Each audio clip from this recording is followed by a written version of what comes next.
Hey, everybody.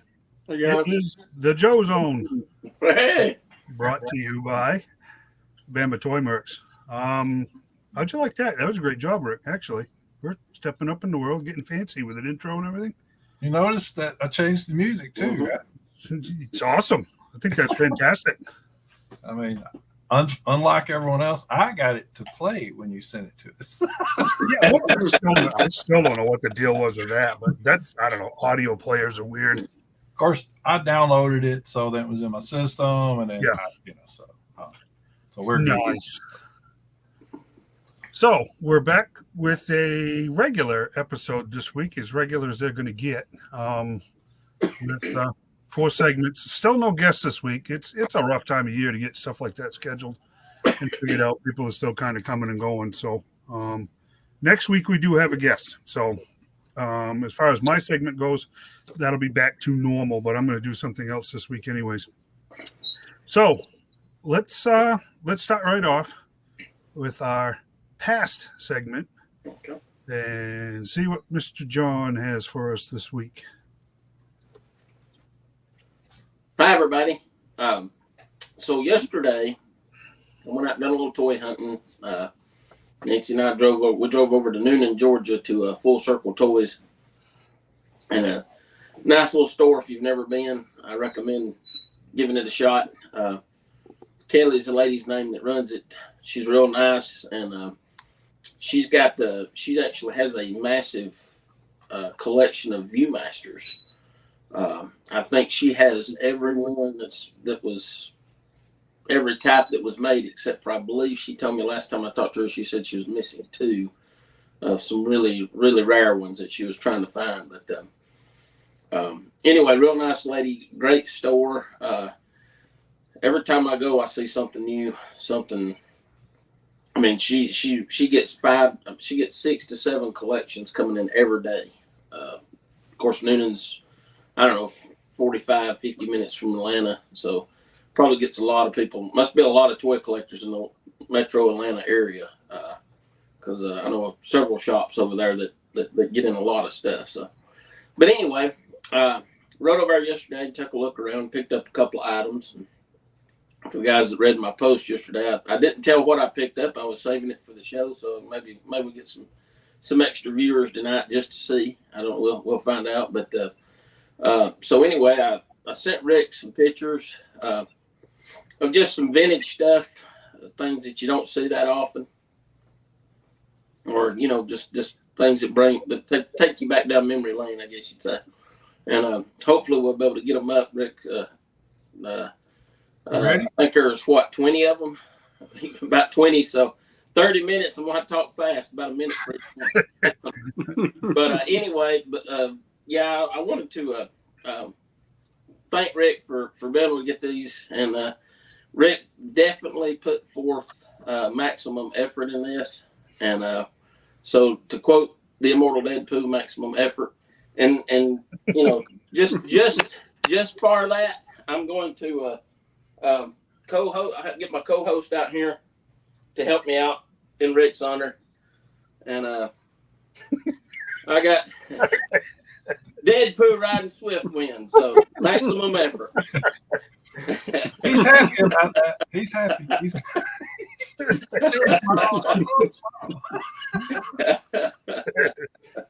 So anyway, thanks a lot. Okay, first picture here. Let's get going. All right, you guys may recognize these. They're sectars. Mm-hmm. They were insect type related characters that come out in the 80s, and interesting enough, a company called Nichelle, I guess it's the same company that brought the produced the toys that made us, and they just released some, I believe it's Robo Force figures, another toy line from the 80s, but they're actually got pre-orders on their website now for a couple of sectar figures that's been updated, given the I call it the classified type styling. It's a modernized articulation. But yeah, these were interesting. You had the puppets that you put on your hand that looked like giant spiders or flies, and they would ride on the back of them. And you had several different insect themed play sets and things to go with them. Really cool. I'm sure most of you guys probably remember. I believe there was a cartoon. I know there was a comic book for a short time. Yeah. There. And if you want to move on to the next, we'll just like I said, we'll just kind of go through these, and of course everybody recognizes this one, I'm sure. Yeah. Eternia play set, right? Yeah. And I don't know if I don't think she's got all the parts to it. She didn't put the monorail on it, but it was mainly for display. I don't think it's for sale. I think she just got it up there for display. But the stuff underneath it is, you got a Castle Grayskull there. She had a Fright Zone too. I don't know. I didn't look to see what the price was on it, but the Fright Zone looked like it was complete. But yeah, this is I guess you'd call the Holy Grail of the Masters of the Universe line. It was a massive play set, a lot like the flag. It was the three huge, the huge tower there in the middle, and the two huge towers on the side. One's supposed to be like, I guess, Castle Grayskull, and one Snake Mountain, where they all connect by the monorail. All right. What else we got here? And of course, some more vintage Masters of the Universe items. And if you notice, I don't know if you guys remember, if you look down there in the very bottom right-hand corner, you see I think they were called Meteorbs.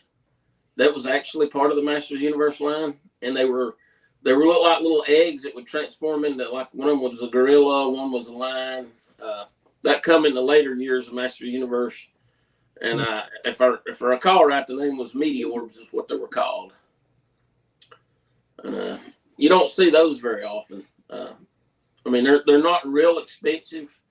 If you go on eBay, you can look and find them. Not real bad expensive. A few of them may be, but they're just something you don't see in the wild very often. And I thought those were pretty neat. She had like 3 of them there. Yeah, that is cool. Now this was this is actually a knockoff figure, but I thought the card art was really well done for it. And I've never heard of this knockoff brand before. I know they had a knockoff of She-Ra, which was called I think the Golden Goddesses or something like that. And that's kind of what this reminded me of. But this is called the Galaxy Adventure Girl. And I thought it was kind of neat. I thought the card art was really well done, and it kind of reminded you of the era that it was made in. The Joe card art, of course, was well known, and a lot of the other card art from many of the different toy lines. But I thought that was kind of an interesting figure. Here's a couple of, it's not really toys, but she had a pair of banks, a Batman and Robin banks that were really old. And I never seen that set before. I thought it was kind of neat. And I don't know, Dave being more the DC guy, he could probably tell you more about them. I don't know. I thought they were soap bottles, but they were banks. The superheroes there. How many of you remember the color forms? Oh, big time, yeah. Yeah. Man, I used to love color forms. Oh, yeah. They were great. I've actually got, I'd have to dig them out. I actually got a couple of G.I. Joe color forms that I'd gotten here, I don't know, 10 or 12 years ago at a convention. And just for nostalgia. But they were really cool. And of course, you got Underoos. Oh, yeah. Spider-Man Underoos, never been opened. How many of you had Underoos? Come on, raise your hand. Oh, yeah. Had to. Oh, yeah. Had you said that like it, I wouldn't have them now. Well, you may have them now. I don't know. I know they wouldn't fit me in the sizes of me. No, the sizes are slightly different. Yeah. Now they come in boxers in adult sizes. Oh, okay. Yeah. This I thought was really neat. I never saw this before. Yeah, I've seen it. It's a V. You remember the show V Visitors? Mm-hmm. And they only made apparently this one action figure. Yep. And I'd never saw one before. I don't recall that. And actually, a guy bought that while I was in there. He come in and saw it and snatched it right up. But I mean, it wasn't. I mean, the box had you see a little cut across there. Mm-hmm. I mean, the box was in pretty decent shape. But yeah, I never saw that before. I thought that was pretty interesting. Oh, there you go. Some Mego Charlie's Angels. Mm-hmm. Yeah, Amigo was very, very big back in the 70s. It was the only game in town. Exactly, yes. Yeah. Clash of the Titans. Oh, there you go. From Mattel, you remember those? Yep. From the I'm movie. I'm trying to figure out what's next to it here. What is that vehicle? I'm not sure. I don't know. I'll have to go back and look through my pictures and see if I can find another. I took a ton of pictures. I only put just a few of the vintage stuff on here. I sent to Rick, but I've got a ton. I'll post them on the website later. I got a ton of stuff, new stuff, old stuff. Now this was kind of neat, and I don't know exactly how old these are. These may be reproductions because pots look like they're in really good shape. But I guess they were like walkie talkies. And again, I'll refer to Dave, see if he might have more information on them. Like I said, he's up to speed on DC. I'm looking at the Denny O'Neil Batman, and Robin too, for that matter. The title art. These were early 70s. Yeah. Cool. Yeah, they made it authentic. Is that a $7.99 price tag? Wow. Yeah. So those may be because it does have the Mego logo on there. Yeah, the MC. Yeah. Yeah. Big Jim. Big Jim. Yeah. Big Jim. Big Jim. Lost There's Big John.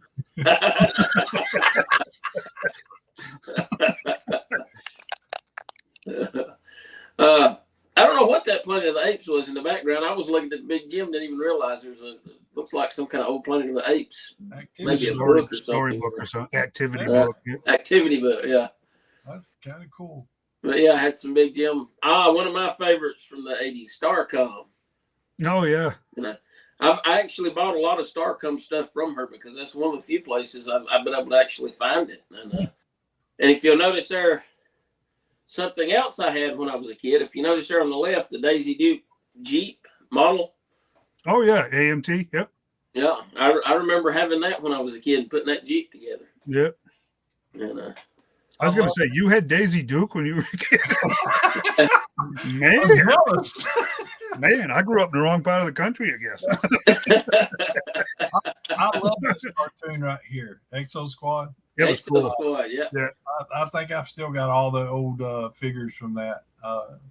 They're, stuff. So, is that Mask? Yeah. Oh yeah, she's had several masks.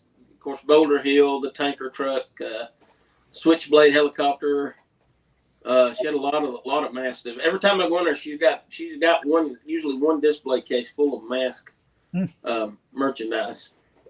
She had a lot of individual figures too. I don't know if I got a picture of those or not, but of course everybody loved Mask, and I'm looking for them to bring Mask back anytime.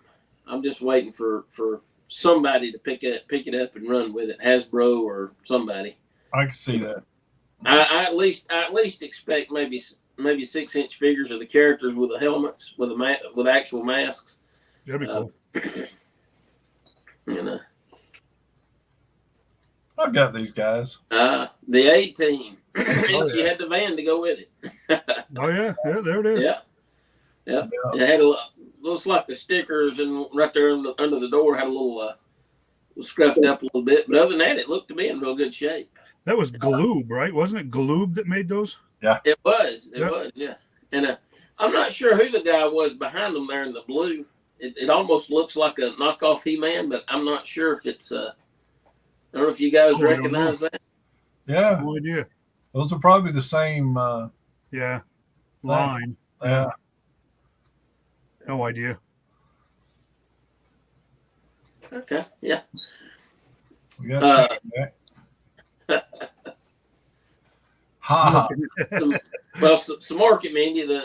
She had a couple of Mindys in the box from the old Migos, and the Mark. I'm not really sure what those dolls. They were like dolls or like punching bags or what. I don't know.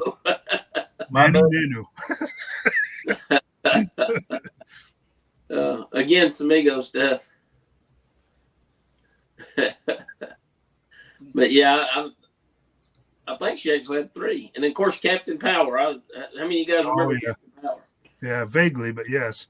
Captain Power was neat because you could watch the TV show on Saturday morning, and the vehicles and the accessories would interact with the television show. Oh yeah, oh yeah. And they actually put out VHS tapes too. That if you didn't get to watch the show, you can do it anytime by playing it on your VCR. I still ain't figured out how them things work, but I mean it was pretty cool. It would send out some kind of signal or something that would make the canopy blow up and throw the little guy out like it got hit by fire. And there's Donnie and Marie Osmond. How awesome! Donnie and Marie. Hey, I got to tell you, it's funny. Marie Osmond was my first childhood crush when I was really young. I think she was a lot of people's. Yeah, and then Linda Carter came along, and that was the end of that. Yeah. What was or still is. Yeah, well, yeah, exactly. All right. Let's click. MASH. That's funny. MASH, yeah. and then one of those other pictures, the Morky Mindy picture, I think had the Hawkeye next to it. Yeah, I saw that. Yeah, I saw it. That's BJ and Winchester there. Who made those? Do you remember who made those? Those were Mego too, I believe. Were they? Really? Not? You don't remember? I remember they had there was a big playset that came with back in the. I mean, it was the big tent city. Those may have been made by Erdl. I'm not sure. Oh, maybe Erdl. Yeah, Erdl was in the figure business for. I'll have to look that up now that you mentioned. I was thinking Mego, but you're right. That may not be. There was a big playset for that match back then. Now, this isn't vintage, but I threw it in there because it would be great. Hasbro put this 12-inch Dune buggy out back in 2000 for the G.I. Joe line. I don't know if you guys remember it or not. Never saw that one. Well, I don't know. 2000, 23 years ago, I guess it is vintage. So, but all I got to do is just take that mold and just scale it down for the 6-inch, and it would be perfect. Yeah. I mean, it was a really nice. It was a light infantry vehicle, I believe, what it was called. Yeah. Speaking of G.I. Joe, and of course that's what we're all here for, right? We'll blow it up to the top. Yeah. As you see, she's got quite a few carded items, carded figures, mostly from the late 80s, early 90s. Of course, the old G.I. Joe carrying case, a lot of the old figures. Then you got some of the vehicles, the Snowcat, the Desert Fox, the All Striker. Down on the bottom, of course, you got the APC and the Hydrofoil, Mobat. Hydrofoil, but I'm pretty sure that's probably got a good price to it these days. Yeah. Yeah. Oh, yeah. Right. Yeah. Especially if it's complete. That Desert Fox is a very underrated vehicle also. That's the one all the way over on the left on that second shelf up from the bottom. Yeah. The Desert Fox. Mm-hmm. Yeah. It was a very underrated vehicle. I really liked it. And it was, it come later. What? I think it come 89, 90. 89, 90, yeah. But it was kind of military more than the other vehicles at the time. I mean, it was actually, you could see it actually being a real military vehicle. Little stiletto big there wheel too. Right. And of course you got now that the glider, that's a glider 2-pack. And back at I know a guy had those selling them at Joe Fest back in about 2 years ago. It's actually a reproduction, and the guy that done a great job. I mean, the box art and everything looks really nice. She got a couple of things sitting in front of it. You can't really see them there, but it was actually a 2-pack of the old Falcon and Viper gliders that they did back in the early 80s. Yeah, those suckers got wrecked almost on day one. Right. It's really hard to find really a complete one without spending a fortune on it. Yeah. I know I've been trying to find a couple of them, but man, it's really, they're expensive. Yeah, they are. And got a little more modern stuff. TriStar International. That's cool. Yeah. Nancy's been on Google. Oh, Yeah. Thanks, Nancy. yeah. She's an awesome groupie. Okay, Tristan. I was thinking Mego for some reason.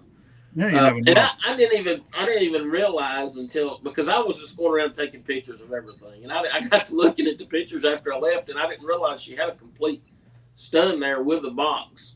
And Oh, nice. I don't know how much it was, but that's something I'm looking to add to my collection. And I was taking pictures, didn't even pay any attention to it. Yeah. That mauler right there is complete too, isn't it? It's got tow cable on it. Yeah, and it is complete, and she does have right there to the right of it is heavy metal and it does have the mic. Oh, wow. Now I don't know if it because I think she was asking $3.99 for the whole thing. Yeah. So I'm thinking that might have been a repo mic because heck, generally the figure with the original mic's going for over $500 right now. Yeah, I know, it's crazy, isn't it? So I'm kind of imagining that's probably a repo mic, but it could have been the real deal. If you notice below, there's the. I'm sorry, what was that? Is the antennas on that mauler? Yes, it's complete. Yeah. It was complete. Grenade Both launchers, antennas. Yep. Down below is the hammerhead one that's actually put together too, by the way. Oh, cool. So you can actually see what it looks like put together.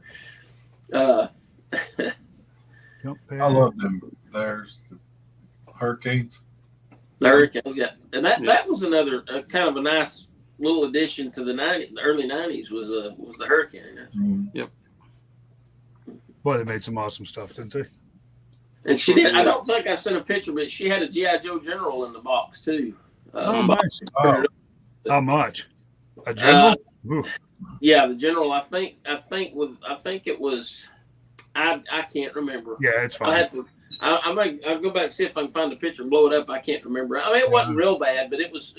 I think it was maybe like $400, something like that. Wow, for a general? Wow, that's not bad at all, actually. This she had sitting up there at the counter. That's one of the first things I noticed when I come in. It's the Voltron.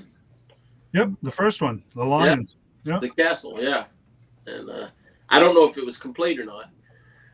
This is another one of my favorite toy lines from the Filmation goes back. Yeah. For that. And yeah, I've been trying to. The head sculpt's awesome. What's that? She's like us. She's got a little bit of receding hairline. Just a slight one.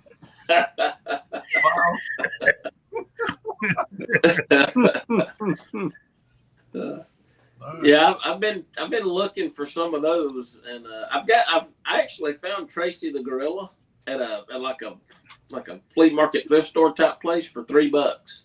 Oh, wow. He didn't have any accessories, but the paint was good on him and everything. So I've been looking for some from the accessories and some of those and all. But yeah, so that was some of the vintage stuff that I saw yesterday. Like I said, she had a lot more stuff. She's got upstairs storage area that she got a ton of stuff in.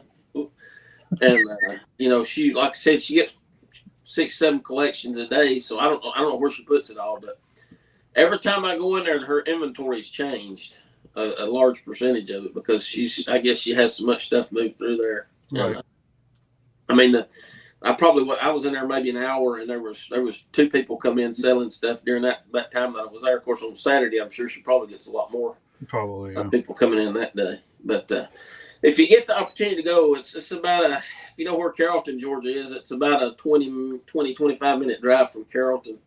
But it's a nice little town and a great little store. And like I said, the owner, she's real nice, and she's always treated me right when I've gone in there. I've done some trading with her, and so I don't get over that way. Like it's about a 2-hour drive for me. It's just like every good toy store is about 2 hours for me, no matter where I go. Yeah. What was the name of the shop again, John? Full Circle Toys. Cool. Yeah. And if anybody wants it, just Google it. I'm sure they'll come up with the town, no problem. Right, Noonan, Georgia. Newnan, Noonan, Georgia. It's about 30 minutes from Sonoya, where where they filmed The Walking Dead, I guess. Yep.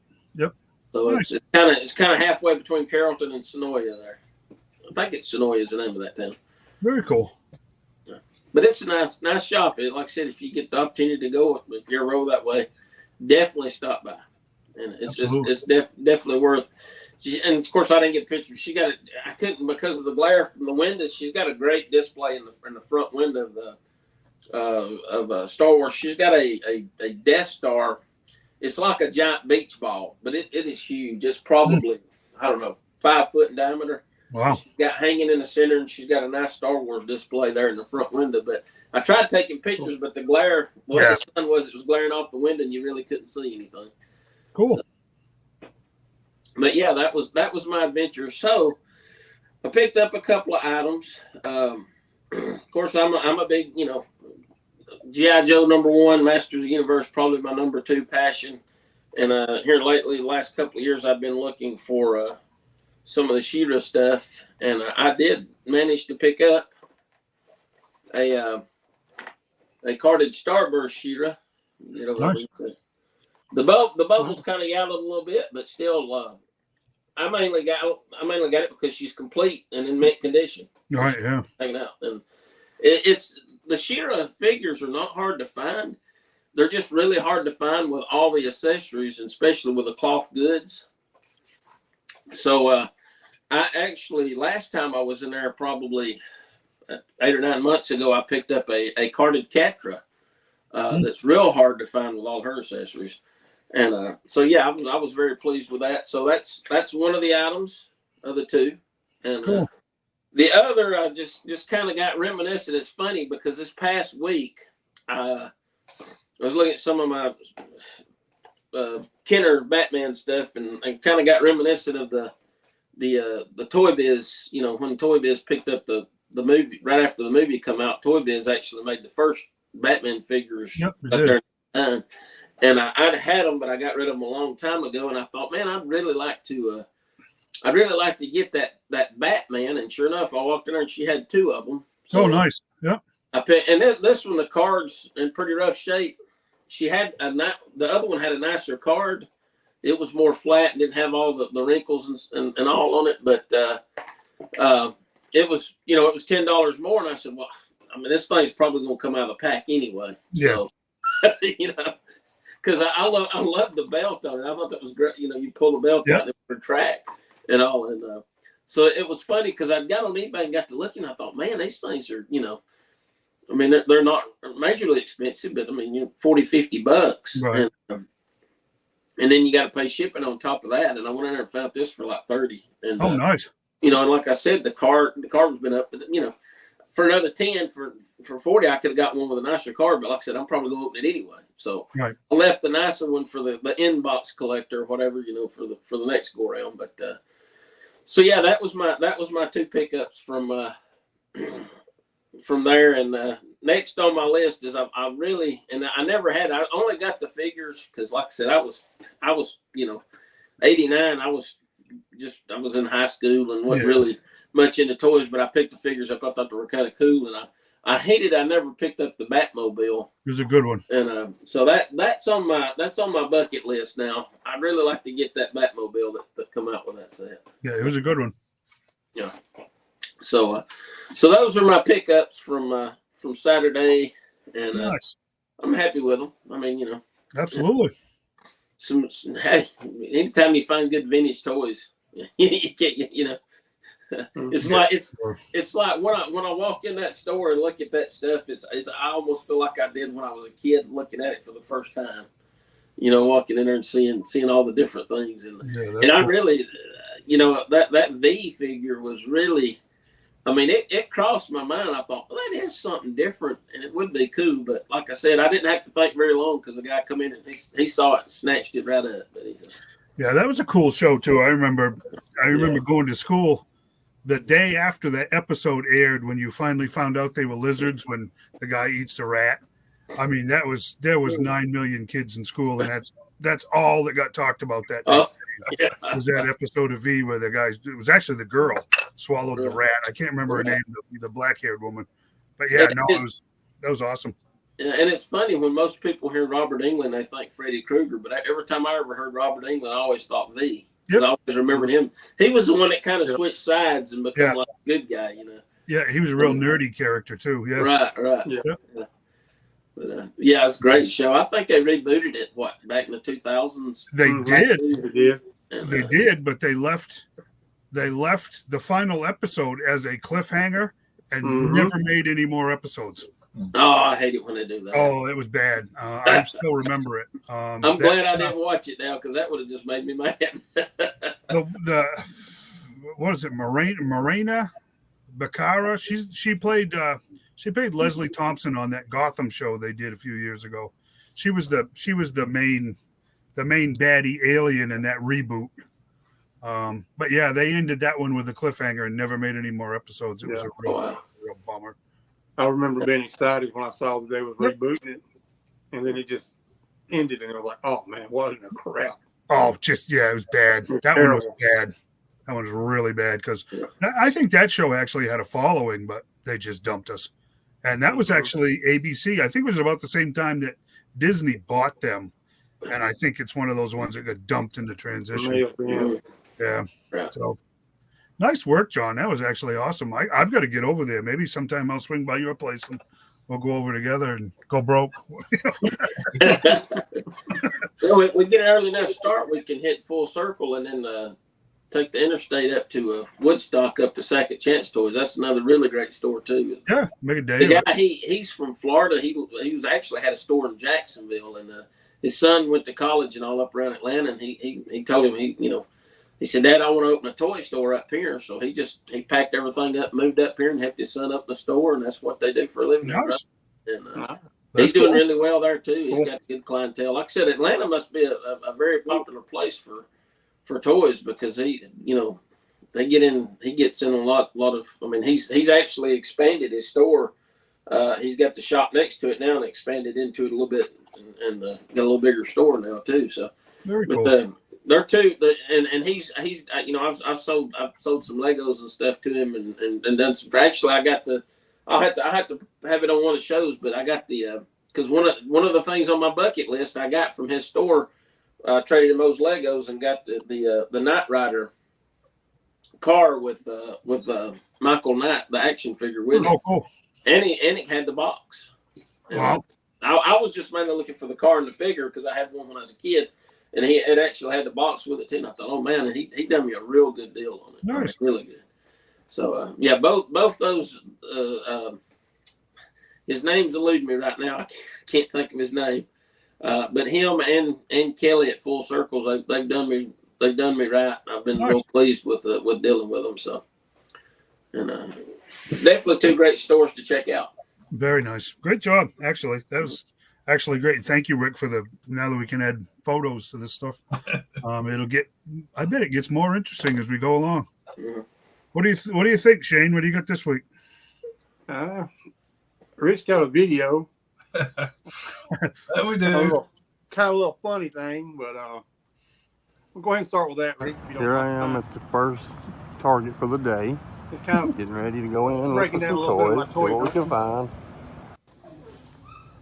Headed to the toy aisle. Let's check them out, see what we got. If you're into the Revelation Masters of the Universe, you can find She-Ra, Crapjaw, and Hordak most likely on clearance.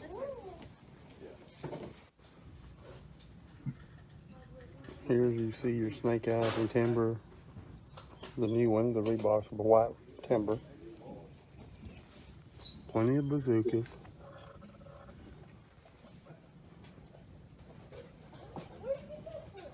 Some Vipers. An old Outback. Over here is the Masters of the Universe Masterverse figures. You can see Mr. Roboto. It's Gizmo Duck. He got 3 of them. This Evil Lynn, 3 of those. Couple of Frostas. If I'd known, John, I would have grabbed you one of those.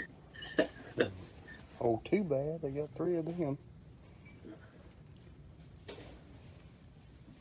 As far as the origin line go, the same old peg warmers just hanging out. They do have the 3-pack. Big Head Sunman and Space Simo if you're into those. Going to go down this aisle, see what they have.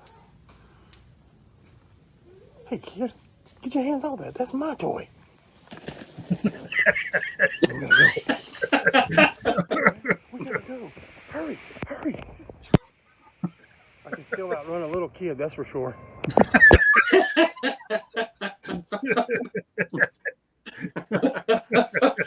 I thought I'd do a little something funny. That was great. You know, since Rick can do videos and I don't want to overload him, I guess. Yeah, I had a really good hunt this weekend. Several new things are out. A lot of the Revelations Masterverse is out. You saw. Thank you for my Bane. And I did pick Rick up a Bane. I continued to look. Didn't find another one. But I'm going to keep on looking, boys. Y'all let me know what you want. I'll find it. Do my best. But yeah, I also went to Replay Toys again.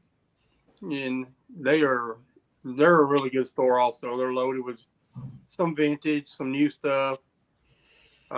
Me and John visited them, was it 2 weeks ago, John? Or was it last week? I can't keep up. Yeah, I can't either, but they're a really good store. I also went by the Deep from comics. There I saw a Hero from the Masterverse and Jitsu and who else was there I saw? Heck, I can't remember.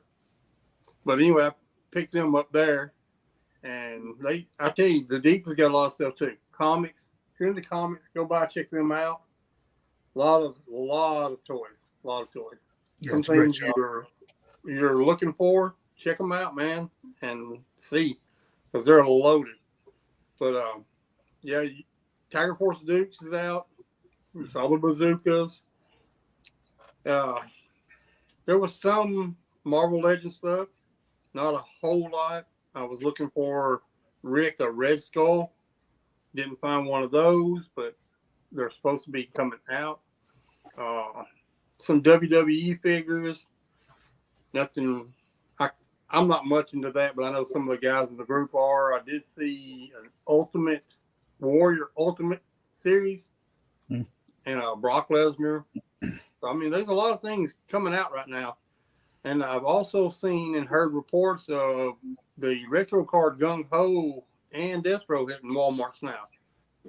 I've not seen one, but I've seen several people say that they've saw them and picked them up. So that's one thing you guys can be looking for.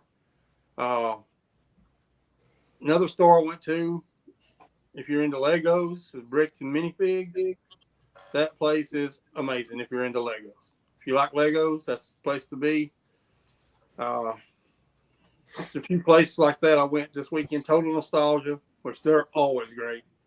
Every time I walk in, I feel like I'm going back in my childhood.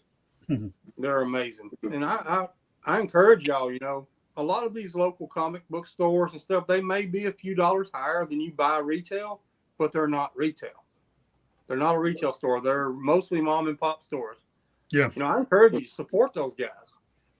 Support your local businesses. And if you're within 100, 150 miles, go check these stores I mentioned out. Replay Toys, Total Nostalgia, the Deep Comics and Toys, Bricks and Minifigs. Check those guys out. They're amazing. And also, if you're looking for things and they might not have it, they'll be on the look for you also. And, Total Nostalgia is like the place that John was talking about. They get a lot of collections in, and they will be looking. If you're looking for something, let them know. They'll look for you. They found me several things over the past couple of years that I've been going to their store. I think the Deep's listed in the book as being one of the top 10 in the nation and the largest comic and toy store. Oh, Deep, yeah. It is. And they even have, what's that? The Magic the Gathering, is that what it's called? Yeah. Floor. They have all that stuff, Dungeons and Dragons. Well, they got a whole floor plays upstairs. Mm-hmm. Yeah, my wife was amazed by that. Yeah. They have a real large gaming section. I've known Ed and them since they were down by the old stadium and they were in a closet. They're just talking about mom and pops. They may be larger scale, but Ed and them still real people, and I still support him and stuff. Oh yeah. Over the years, I've watched his kids grow, and we did a commercial with them one time, and me dressed as Jason and all that kind of stuff. It was just, they're good people, so anytime I can throw money towards good people, Oh yeah, they're going to get my money. So yeah, every time I go up there, that's one place I go by. I believe in supporting your local business, man. Yeah, unfortunately, you got to deal with Mike when you go in there. So Mike is also a member of our group, so he might be watching. Never mind. Who said he that? might. Yeah, he actually might be watching tonight. Yeah, maybe. But yeah, that was pretty much all I found this weekend. If you guys are looking for anything, shoot me a PM. I don't mind looking, and I definitely don't mind picking it up, and I will get it to you one way or the other. He's the Indiana Jones of toy hunting. Well, been a little dry here lately, but I try. But yeah, I mean, just shoot me a message. Let me know. I encourage everyone else to get a little more active in our group. That's one thing we're looking for is activity in our group. Post your pictures, post what you find, post what you're looking for. Yeah, we're a group of toy hunters. Yeah, not that's toy what buyers. we're here for. Right, yeah, exactly. This group was created to find toys for each other at the prices that we're willing to pay, not scalper prices. So we're trying to do away with these scalpers, and we need everybody's help to do that. It's just not us or 6 other guys. It's everybody. Yep. And I know a lot of people, it's rough right now, and you don't have the money to buy 5 or 6 extra figures, but you can buy one for someone that's looking for somebody. Right. If you can, that's great. If you can't, we're not going to hold that against you. I'm not above stashing stuff for someone else. Yeah, that's true. Like I won't hide it and go, look, it's behind the ladies' lingerie.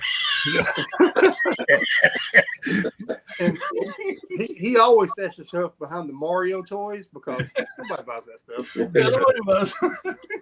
If you find me a Frost to stash her over in the frozen foods for me, would you?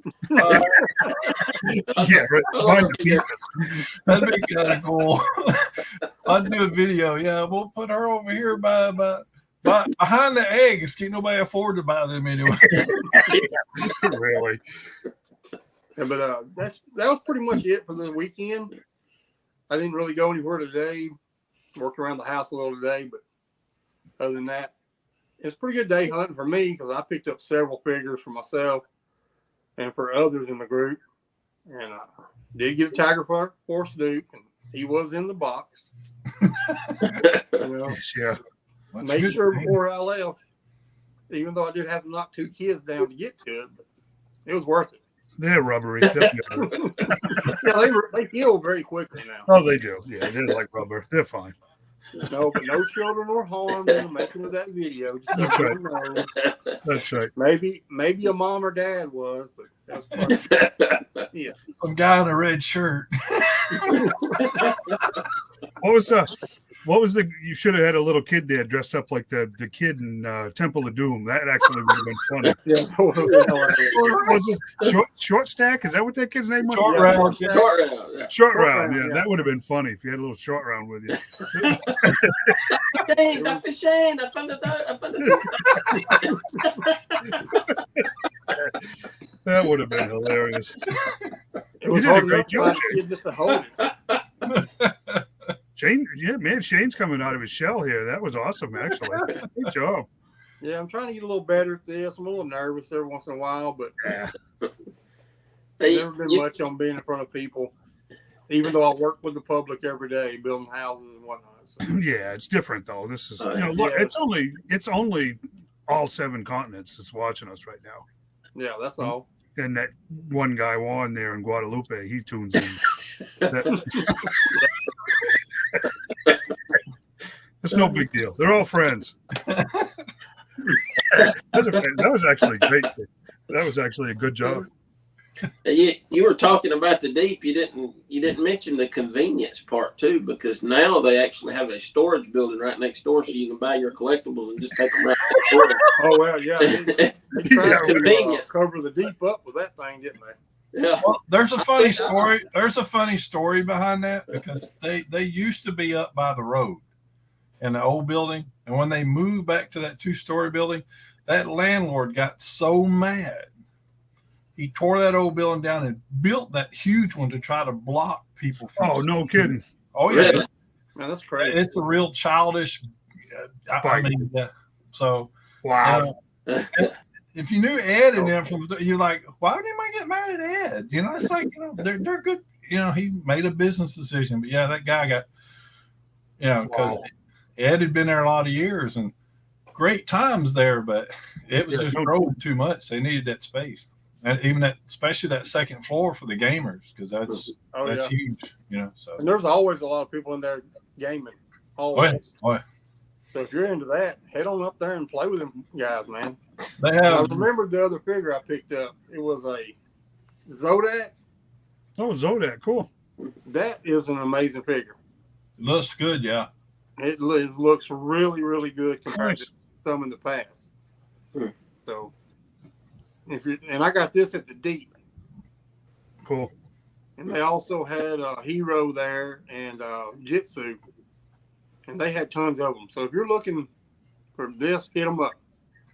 Support them local guys. Plus, guys, the Deep has free comic book day. Mm-hmm. When they get back full swing, they have Halloween parties. They have all kind of cosplay things and stuff. You'll see my big meandering butt up there during all that stuff. I love all that. I just love being around the people and stuff. And it's like they just have a lot of events that you can bring kids and family and all that kind of stuff to. And you know, it's just a really good thing. Yeah, and keep in mind also. Oh, go ahead, Jay. Also, the Replay Toys is not far from there neither, along with Bricks and Minifigs. I got to get down, maybe 2 miles down the road from there. And if you go to Bricks and Minifigs, hit up some of them Bigfoot little donuts. I'm gonna tell you right now, my mouth is watering thinking about them places. They are really good. Nice. Nice. The good thing, guys, in the other parts of the state, when I was up there, last week, I had to order a figure. I mean, it happens. They can't have everything. But Mike was more than willing to get one on order for me. And he asked, you know, you going to come get it or you need me to ship it to you? So keep that in mind. They ship. Oh, yeah. So don't.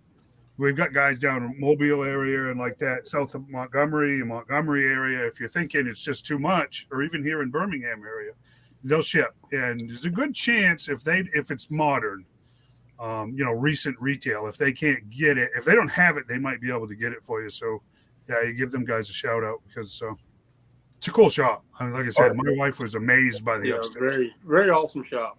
Yeah. Very cool. Yeah, nice job, like I said, just support them local businesses. Yeah.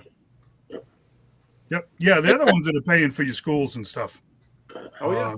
Your schools, your fire departments, your police. They're actually they're the heavy lifters in your local community, and you know that should be supported. So you got to always keep that in mind. Always, always. Great job, Shane. Replay did me a good trade too. Oh, the vintage Joe stuff. I was very pleased with that. So I mean, nice. People got to figure. I mean, they go in there and they act like they're insulted when these places make them an offer, but they got to think they've got overhead and they've got to make a profit. So yeah, you're never going to sell anything for retail. Right. Most toy stores will offer 30 to 40% of what it sells for, and that's the same as taking it to a pawn shop. You know. Right. Mm-hmm. And they can't. I mean, they guarantee that everything they buy is going to move right away, so they're going to have that markup to get it. You know, people need to take that into consideration. You know. Right, and that's the thing. If you're in a hurry, don't complain. If you got time, put it on eBay or one of the other, Facebook groups or whatever. You want retail, you're going to take you some time and some effort to do it. If you're in a hurry to move or you're just looking to trade, you're going to get what you get. That's just a fact of business. They can't give you retail, turn around and sell it at retail and stay in business. Right. It just doesn't work that way. And you know what? Most margins are somewhere in the 60% just to pay the light bill. So it's just a fact of life, guys. And I think everybody knows that. So yeah, but they still deserve and I mean that. I think that's the right word. They deserve to be supported. Exactly. They deserve it. I can tell you, coming from a place like Maine, who has completely and totally destroyed its tax base, the minute that happens, everything goes right in the hopper, and they're expecting homeowners and grocery shoppers and car buyers to make up the difference. And I'm telling you, you want to get driven out of an area real quick, kill your local businesses. You won't be able to stay there much longer. Right. So that's just a fact. But yeah, no, support them, support all of them. Even, if they're in Georgia, if you don't live anywhere near Huntsville, so what? I mean, local businesses are local businesses. Target doesn't need your money. Nope. Walmart does not need your money. Nope. These smaller Northside Toys did. yeah. In Murfreesboro, I've actually been to the store, met the guys and that and stuff. It was years ago though, but yeah, sucks about that. But I don't know what's going on up there. Their website says it's under construction. Come back soon. Oh, I don't know if They're done. They're done. They're filing bankruptcies and burning people on pre-orders. And the problem with pre-orders is when you send a pre-order and they charge you, they use that money. And what happens, of course, Hasbro had a lot to do with that too, because a lot of these companies took pre-orders on certain Star Wars figures. And then Hasbro goes, oh, we're not going to make them. We're not going to release them. The company's like, well, we got to return all this money. It's like, well, we can't. We done bought all this with that money. Right. We don't have the liquid. So they were selling figures extremely cheap, trying to liquidate stock just to get pre-orders. Yeah. Yeah. Freed up capital. And it bit them in the butt. So, but it's kind of a thing. I prefer to deal with companies that pre-orders go ahead and take it, so I ain't gotta worry about them hitting me 15 times when it comes due. But at the same time, for the company, they wait and charge you when they get it, then they're not out that money. And so it's safer for them to do it that way. Yeah. So, but it I don't know. I've got burned on Kickstarters and everything else, and and I like the GTPT toys or whatever. They still owe me like almost $300 for their Starship thing that they were doing, because they go, well, we can't do it now, and everybody's just SOL. I'm like, yeah, good thing you're not in front of me. Your ER bill would be SOL. So yeah. Well, that's the hard thing. Rick knows. That's the hard thing about retail, though. It's you just juggle assets is all you're doing. You're moving cash from one column to another, and it's all about inventory. Yeah. And boy, you yourself can get burned pretty quickly too. Right. If you're at the mercy of a distributor or a manufacturer, because they can really put the screws to you if they aren't right on top of things too. So I mean, I get it. Fantastic. That was a great job, Shane. Actually, that was a fantastic job. Thank you. What do you got, Rick? I got nothing. What? They made the man promise. They were going to watch Shane's video again.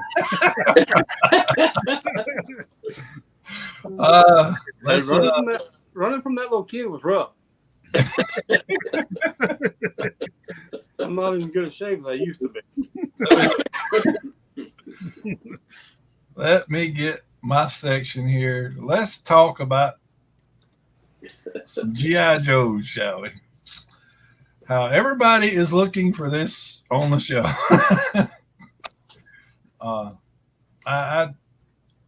I keep seeing because I'm a toy photographer, I keep seeing people take some awesome pictures of this, and I'm going, I need this figure.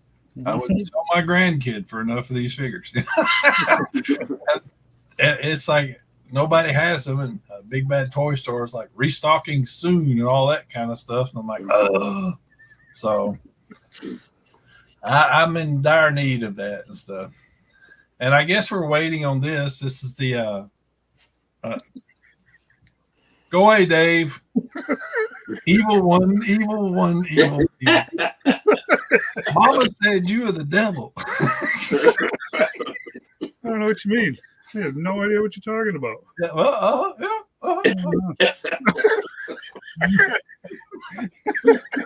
He doesn't run shade off. He's on his way to Dave's house right now. Target. Yeah. Or knowing him, he probably went to get his just so he could show it in his hammer too. Hey, look, Rick, what I found. Yeah. Be jealous. We before I go further, me and Shane were talking about when he brought me that that Bane, which has made some outstanding figures. Yeah, Dave.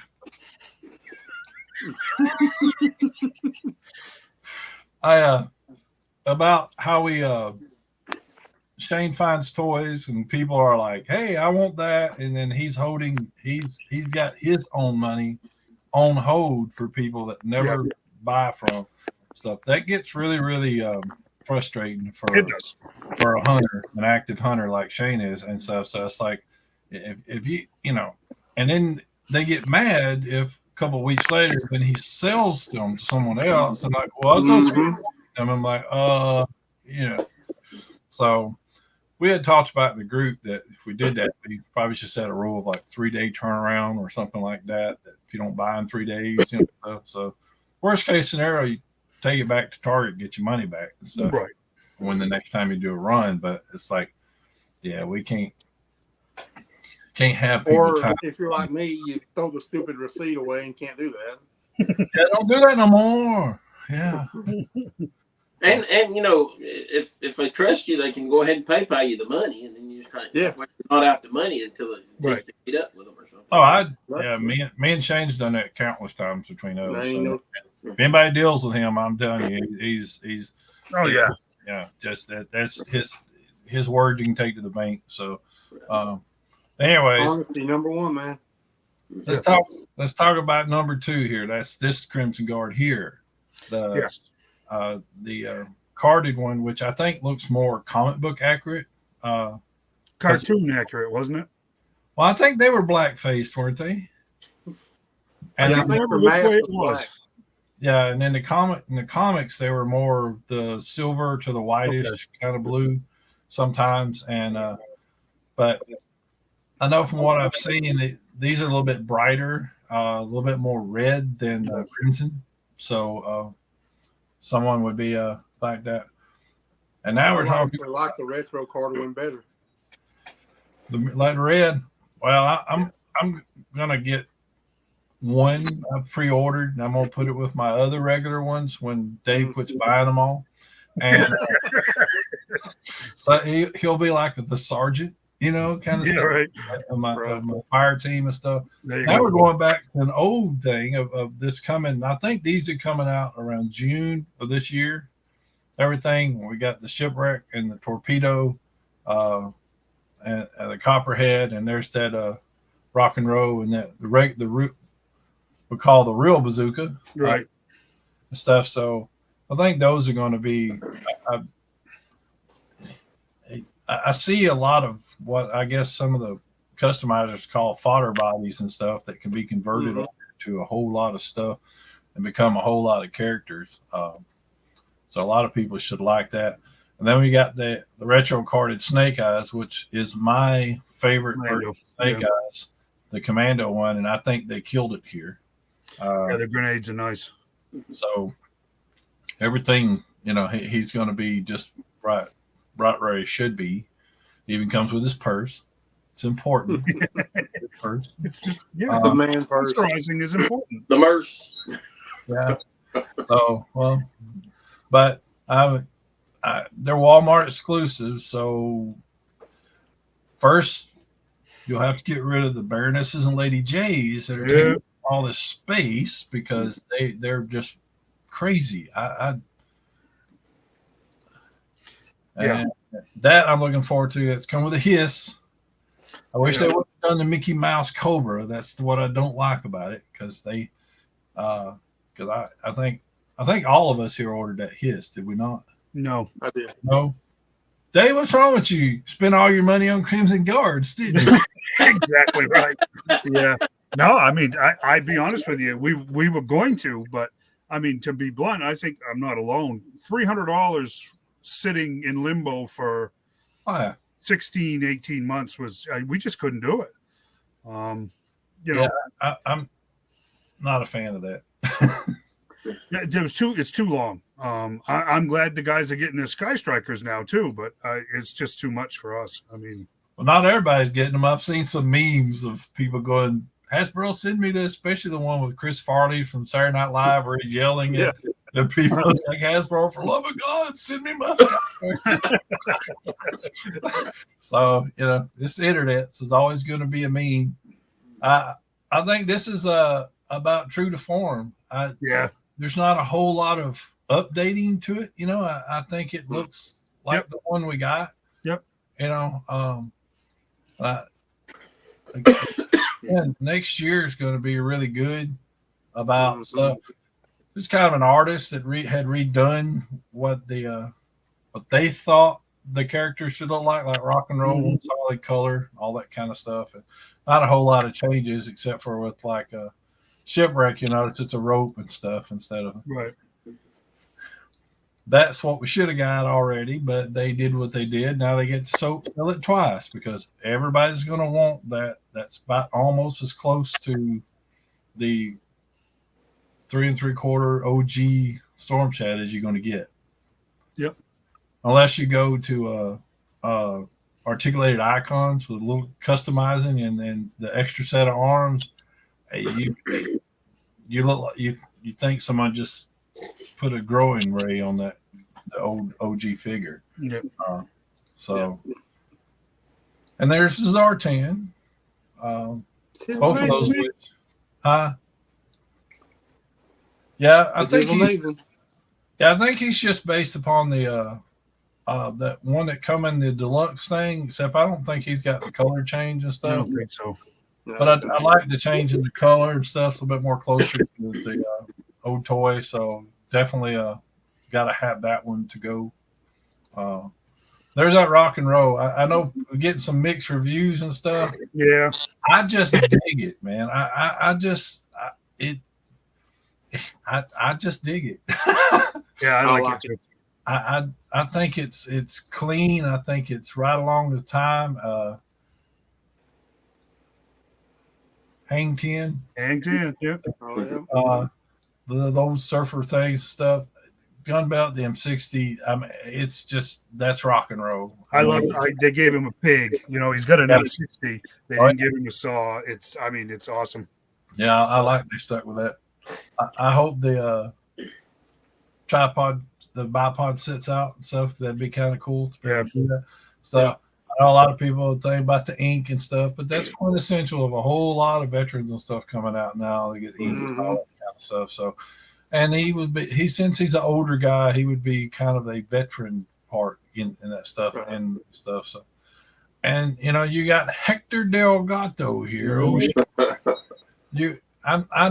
I've never seen him without the things. I don't know about the hair thing. So maybe we can put it on Lady J and give her a bad hair day or something. A windblown look, yeah. Yeah. Well, so and maybe it should come with a pack of crackers for Polly because he's always wanting crackers. But that's pretty much Shipwreck. I like that they've kind of gave him a little raised eyebrow and he's got a little expression and stuff because he was all about some personality. Shipwreck was just awesome character. I like to say really close to the original with him. Oh yeah. I think he's one of the closest. Yeah. Yeah. I can't wait. But I do also like the mix with rock and roll from modern to original too. But I don't know what they could have done with Shipwreck to make him more modern looking. I mean, he looks great. I would about guess we'd get a more vintage rock and roll on a retro card from Walmart later on. Probably they just turn the whole thing green and just remove the ink and stuff. It's and there's one of my favorite figures ever. Now he's upgraded as in the fact that the fins and all that kind of stuff are different, more modern. And everything else, and this time it comes with actually a sub machine gun instead of just the harpoon and stuff, but the mask and everything else. So I'm hoping soon we'll see that basically converted to Cobra Eels because that's my top Cobras. Yeah, exactly. and that's just even though if you want to be retro and a cartoon kind of thing, you just change these to this to orange, and you can put any of the guys in it, do a convert over to the female, kind of a female character, and then you'd have the thing from like where they were under the sea and stuff when all the underwater things. Mm-hmm. And stuff. And then they, as on the pipeline, they have announced Trouble Bubble and that Televiper. Yeah, I'm really anxious for that one. Oh yes, definitely. Yeah. So that's a no-brainer. It's probably going to be I think about an $80 thing. Yeah, I bet it's Serpentor level money. Yeah. So, but yeah, it's I don't see how a true fan that can't afford it can pass it. If you can't afford it, you can't afford it. That's you can't fault somebody for that. I can see that. I mean, that's really the first deluxe thing that they've done that's army building, really.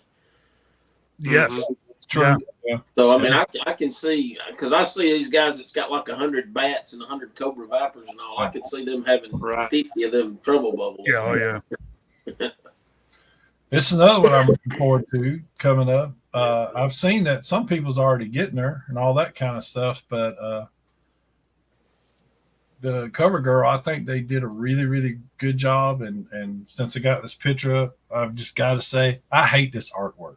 This is not artwork. This is Scooby-Doo artwork or Hanna-Barbera Happy Meal artwork, not G.I. Joe. Yeah, it's kind of like Wakamakara, dude. Yeah, they need to stop doing this. I know they're trying to make a kid look at that and go, "Oh, she looks so cool," and stuff. And so, plus, I went shopping today, or was it today or yesterday? Or whenever I went shopping, looking at these packages, I saw the Snake Eyes in there. I saw the ones of Dungeons and Dragons and stuff. I'm like, I couldn't see the figures. Yeah, I have a big problem with that. Yeah, I know the QC of Hasbro.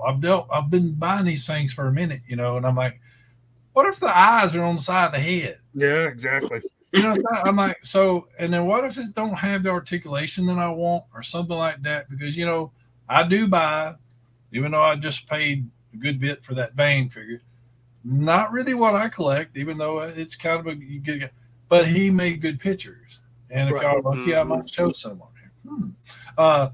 But I don't know what I'm getting if I can't see in there. Even, it's like, I don't know. I'm just not a big fan of it. No, I agree with you. I saw this afternoon, we saw the Snake Eyes, the new Snake Eyes Timber. And as a Snake Eyes fan, I was showing it to my wife and stuff. And I said, this thing's $45. I can't see spending $45 for this, right? And I put it back. Here's what I know. If I could have seen those figures in that package, I would have bought them. Right.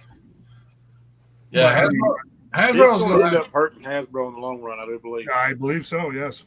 Yeah, they're going to have to go back to a way back when they used to, for me and other influencers back in the day, they're going to have to send stuff out months and months before release. So influencers can get this stuff online and people can go, okay, that's what that's going to look like. Right. That's what I want. Right. Yeah, you may still get a QC issue, everything else, but now you don't even, some of them don't even have the actual figure on the back of it. It has a computer generated image. And like, I don't know. Mm-hmm. Like Shane said, yeah, Duke was in there. You don't know what you don't, know what you got. I'm anxious for this one too. Yeah, see, I'm totally pass on all these sub team things. They're just not me. Yeah. I know a lot of people dig it, and it does look cool. So that looks like G.I. Joe art. Yes, it does. But that's not what some 9-year-old's going to go by and go, "Ooh, look, it looks like a cartoon." That's I don't know. It's just Hasbro's known for their repaints. Yep. From original Joes to everything else, they got to squeeze money out of every body mold and everything they make and stuff. That was an impressive figure. They hit it right on Oh, the it's a good one. I mean, another one I'm looking forward to is Lieutenant Falcon. Yes. I'm not a big fan of the face. Maybe the in hand would be better, but they should have done some face scans of Don Johnson. Mm-hmm. I agree. Yeah. That would have been stuff. But I've already got some pictures in mind. Of course, once I get him, and now we got Serpentor and stuff, I'm probably going to want an Nemesis Enforcer. Mm-hmm. Yeah. That'd probably be another deluxe thing there. Can't wait for this guy. The original Outback. Yeah, I like the Tiger Force one and all. I do. It looks cool and stuff, but that's of course the thing with Outback is he kind of come along around the time I was getting out of the jungle, and stuff. So I just I've got that figured vintage one. It's buried somewhere. I don't think I ever seen one, the 25th and stuff line. I'm sure they made one, but They did. They got 2 or 3 of them. Or Yeah. And here's the female pack. This is gonna be your make everybody mad watching. It's gonna be your new peg warmers when these hit. Probably. Because the selling point for these is all this. Yep. All this stuff like that. Yep. And yeah, we're all gonna want to buy one, maybe 2, but they'll probably make a case of 30 of those, and they'll send 6 cases to every store they have. Yeah. And they'll sit there. And female figures sell slower, period. It doesn't matter, because guys get what they want to get and stuff, and every now and then a young girl that may be into the line may want it, stuff like that. But it's just not, they're just not big sellers. So. I get the gold trim for the officer there, but the gold weapons and stuff, I just don't get that. I don't understand. Why would you do that? Yeah. I mean, it makes me feel like they're a drug cartel lord there. Yeah, with the gold-plated AKs. Yeah, I mean, just Noriega with standard weapons. Yeah. Now, I know in the comic book that was kind of the colors of their thing at some point, and they've sported that before. But the weapons, that's I don't know. So people might buy this. I dig that. Yeah. People might buy 2 of them just to get 2 another set, because there's that classic cartoon Cobra gun that we all grew up with. Yeah. What is that? Is that a gas mask over there to the side? Beside the trooper? Yeah, it looks like some sort of gas mask. It's got a rebreather or something. So, but thank you for that. It's one of them. It's one of them hide your identity masks stuff, so you can be anything or anyone underneath that mask. So that was always one of the selling points by statistics and studies and everything. That's why Cobra always sold more than G.I. Joe, because Cobra had mask and you could be that Cobra. Same thing with Snake Eyes. You could be behind that mask. Yeah. Since we never really knew what he looked like, and stuff. So other than the back of his head from down and out. And then later on, I guess they showed his full face and stuff like that. Yeah, he was reconstructed. Yeah. So, but yeah, it's we don't count the movie that's in a different world universe somewhere else on a different planet. So, those are what's coming up, and I think Hasbro's really pulling out of their A game next year or this year coming out. I mean, it's sporadic, I think. But, they're going from 3 figures per wave to 5 figures per wave. So when we get all excited that there's 23 figures slated for the pipeline figures, but at 5 per wave, there's 4 waves right there. Yeah. So I mean, an average of $25 a piece. So that's be a long year. If they wanted 06. if they wanted to sell, Go ahead, Rick. If they wanted to sell some more stuff like that, they could do like they do with Marvel Legends and do a Build-A-Figure. You could put a snake armor piece in each of these. That'd things. be cool. Yeah. People would buy that. Be real easy to do, and you'd have a snake armor, and no one would want just one snake armor. You'd have to have 2 or 3, So, but anyways, what was you saying, Shane? Mike06 commented and said he would like to see a Cobra Claw made. That would be cool. That would be great too. Oh, it'd be simple too. That That's a simple toy. Very and simple. with Marvel Legends, they've pulled off that as a Build-A-Figure, something like that at that scale. Right. So that's possible too. Especially if they wind up going to like a $30 price hike or something up. So, and that's very possible, because nothing's really getting cheaper. And the only thing shrinking is our, wallets. So, Exactly. Well, the price hike thing is, I think it's coming back to hurt some people right now because Lego did quite a big price hike on their stuff. And every Walmart I've been into here lately, Legos are not selling. Yeah, they're really They expensive. are going to the clearance aisle $20, $30 cheaper than what they originally was selling for. So I think, that might end up hurting people. Yep. Because, even like with Legos, a lot of kids buy the Legos. Mhm. And parents aren't paying for them now. Yeah. So, And they never were real cheap to begin with. No, they weren't. Yeah, that is true. Yeah. I mean, you're looking at a set that was $19 is now $35. Phew, yeah. So, I mean, I think price hikes is going to hurt them in the long run. I'll tell you one, and I don't know if you saw it. I know that I saw it at Target. They have it's like $230, but it's the old Atari system, actual size, made out of Legos, and it comes with like 2 or 3 cartridges made out of Legos. Yeah. And it's that I wouldn't mind having that. That's really neat. Yeah, my grandson ran that up to me the other day, and he was told to put it right back. $199 for that thing, right?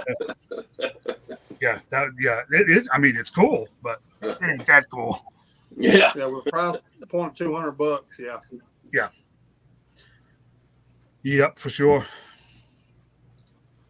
So yeah, I mean, great job, Rick. That's. Well, before I'm done, let me give me a shout out to Shane for hooking me up with this Bane and showing Anytime, man. showing what I've been able to do with the Bane. From the comic when he snapped old Alfred's neck. Yeah, City and of Bane. stuff that I guess what I posted on Instagram, everybody was like, too soon, man, too soon. I'm like, 2018 and stuff. Yeah, it's been a while. And then of course I know this is even older, but had to snap the bat. There you go. So, Yep, the back. Yep. So Yeah. it's technically a chiropractor. yeah, pretty much. Yeah. Yeah, technically, yes. It was, his articulation is very limited because of just the broad size of his chest and stuff. Right. Mm-hmm. Especially trying to do that head twist thing with snapping Alfred's neck was really a exercise in my patience. Because as soon as I'd get it set, the tension would just release and he'd open his arms again. I'm like, quit trying to hug me. I don't even like you that much. Yeah, buddy. But anyway, Shane, appreciate that, man. It's made some man. awesome pictures, and apparently it's made some folks happy because they really like to see the figure and the action stuff. So, I kind of do a little research and find some beloved pictures from people from the comic series, and people go, "Oh yeah, that's awesome. I remember that." Or I get that too soon, man. Too soon. I'm like, Yeah, what? 2018, I think. But it's been a while now. anyways, I guess now we can shift it over to our main man here. Today. Cool. No guests this week. Scheduling, like I said, scheduling this time of year is tough. So, and it has been for the last month or so. But we've got somebody next week, and we should be able to get the other one that Rick got me set up with for the week after. Well, I got two more, but like I said, Johnny's in the UK, so right now it's like 3 a.m. for him. So, yeah, next week should be live.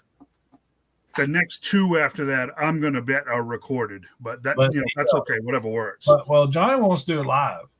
Oh, okay. Well, yeah, that's up to him. He said he's trying to get approved for holiday. When he gets approved for it and stuff, he just thinks it'd be a lot more fun. Plus, it gives us more chance to try to interpret his accent when he's talking. So yeah. I can't wait to hear him say McFarlane. So he'll say it just like me. Yeah, they don't have eyes over there either. About picking his brain. Yeah, see what they look like over there. He's a nice guy. He's into a lot of stuff. I've known him for years through toy photography. He is a heck of a toy photographer. So he should be entertaining. So nice. He got him so excited about being asked to be on here that he figured he'd do the American thing and have some KFC.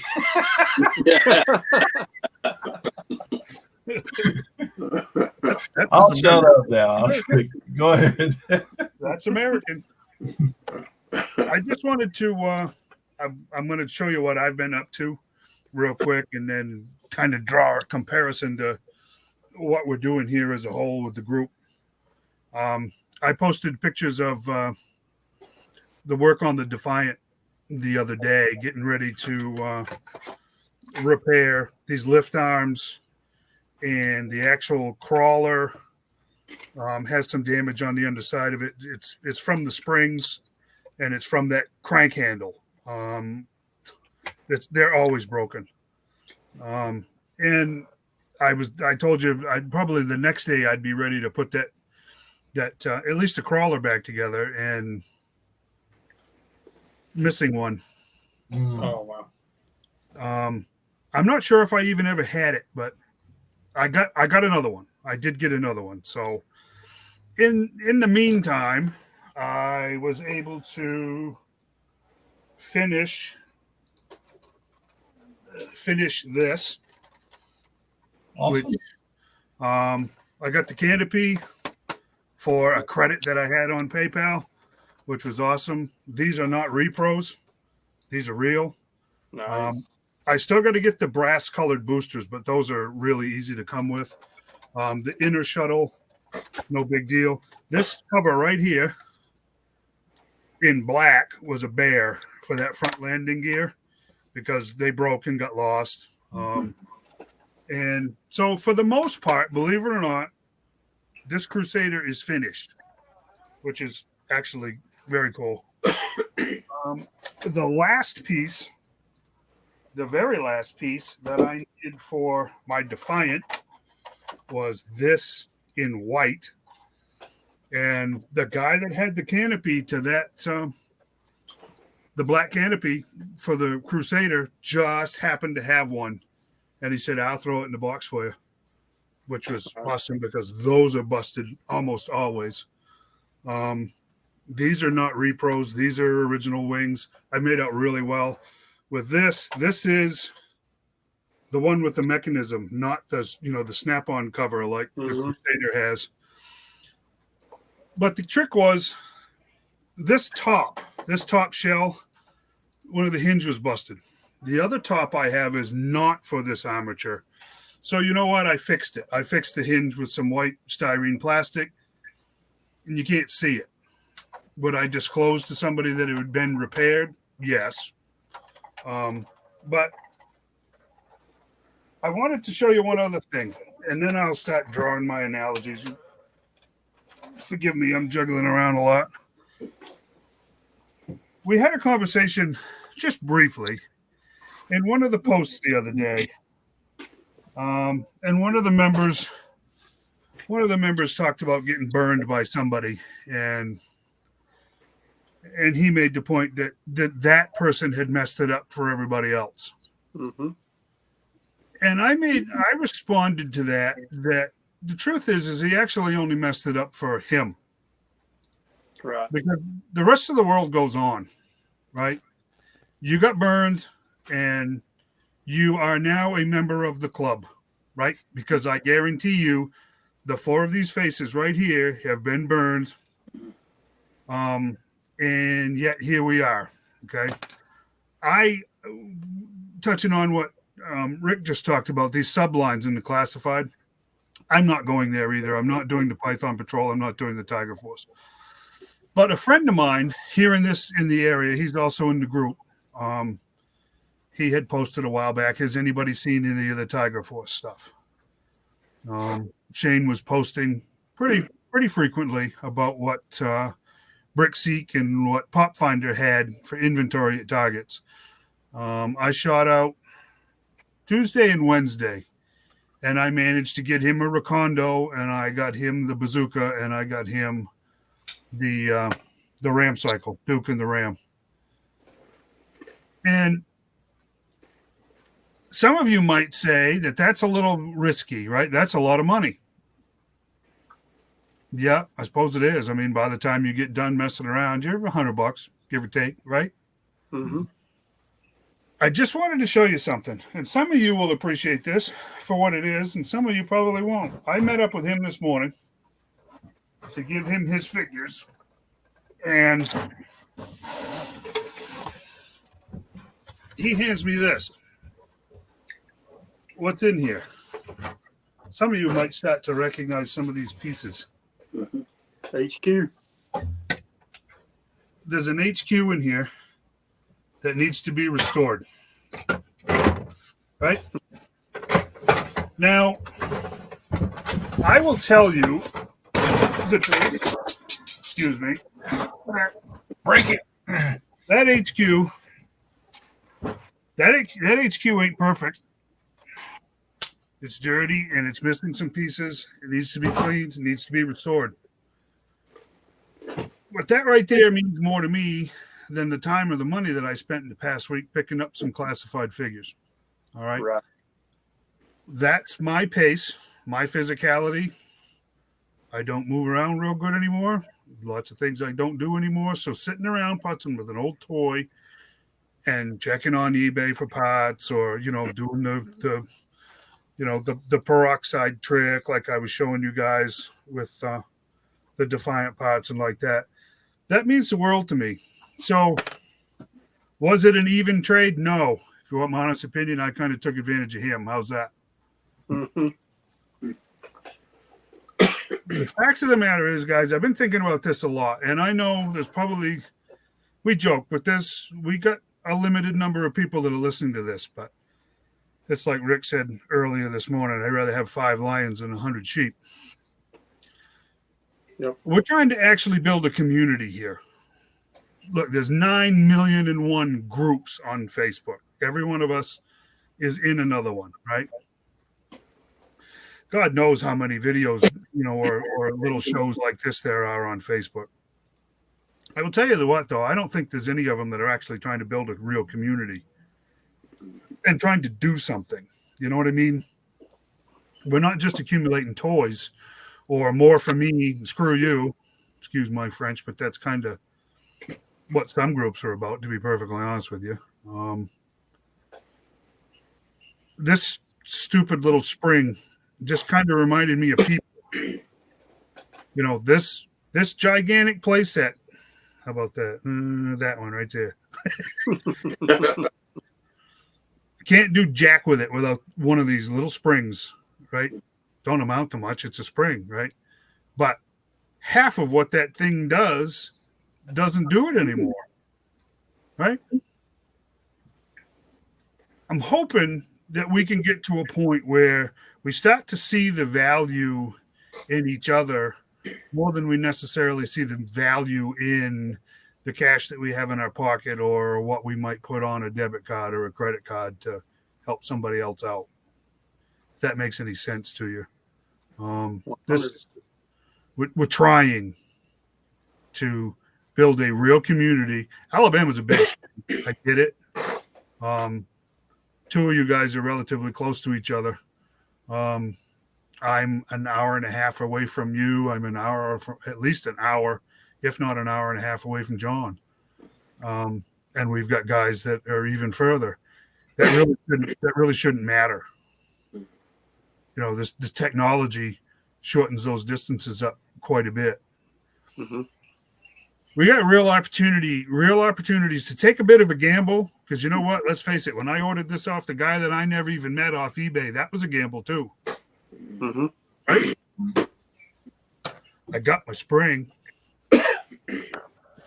All it takes is a little trust, folks. It's all it really takes to be able to build a community. I'm not gonna name any names because that's not fair, but the person that got burned and made it pretty plain that they weren't in a position to do that again. I hope you get to that point. Going to be lonely. You're in a group that's trying to build a real community here, and it's looking very much so like our numbers, for whatever those are worth, are going to get cut in half after that, that roll call post. And that's okay. I think that's a natural thing that kind of happens with these groups.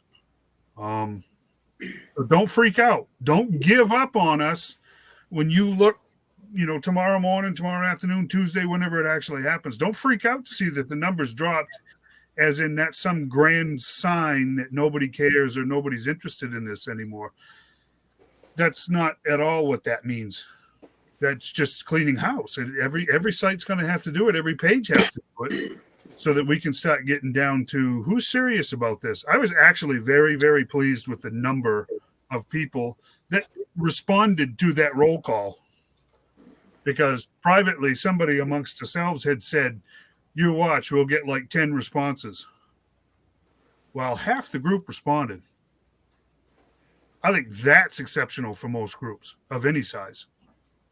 So I think we're off to a good start. It's just going to take some trust, guys. It's just going to take, well, you know what, to be blunt, it's just going to take trust. That's all there is to it.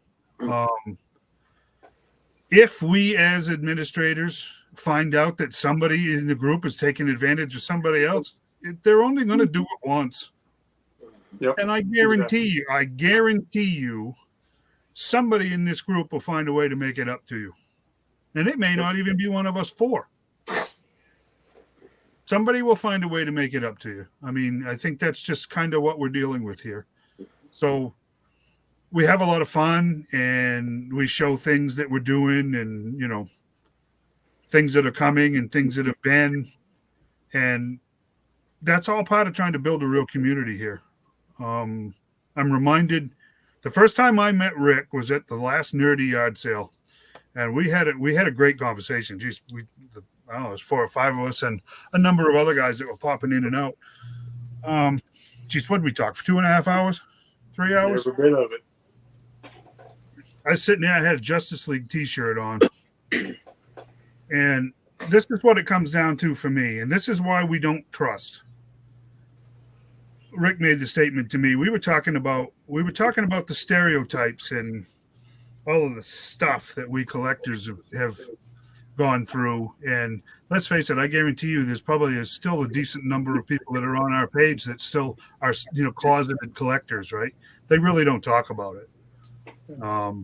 It's kind of to be blunt, sometimes it's a point of shame because of the crap that we listened to as a kid, from our fathers or grandfathers or whatever. You're playing with your dolls again, or, stupid stuff like that, right? Rick made the point. He said, it really wasn't that long ago that you couldn't have worn that T-shirt without there being trouble about it. In other words, somebody was going to make a snide comment or try to make fun or whatever, right? Mm-hmm. Yep. I think that's kind of what we're combating here, is that we don't trust because we've always kind of been made fun of.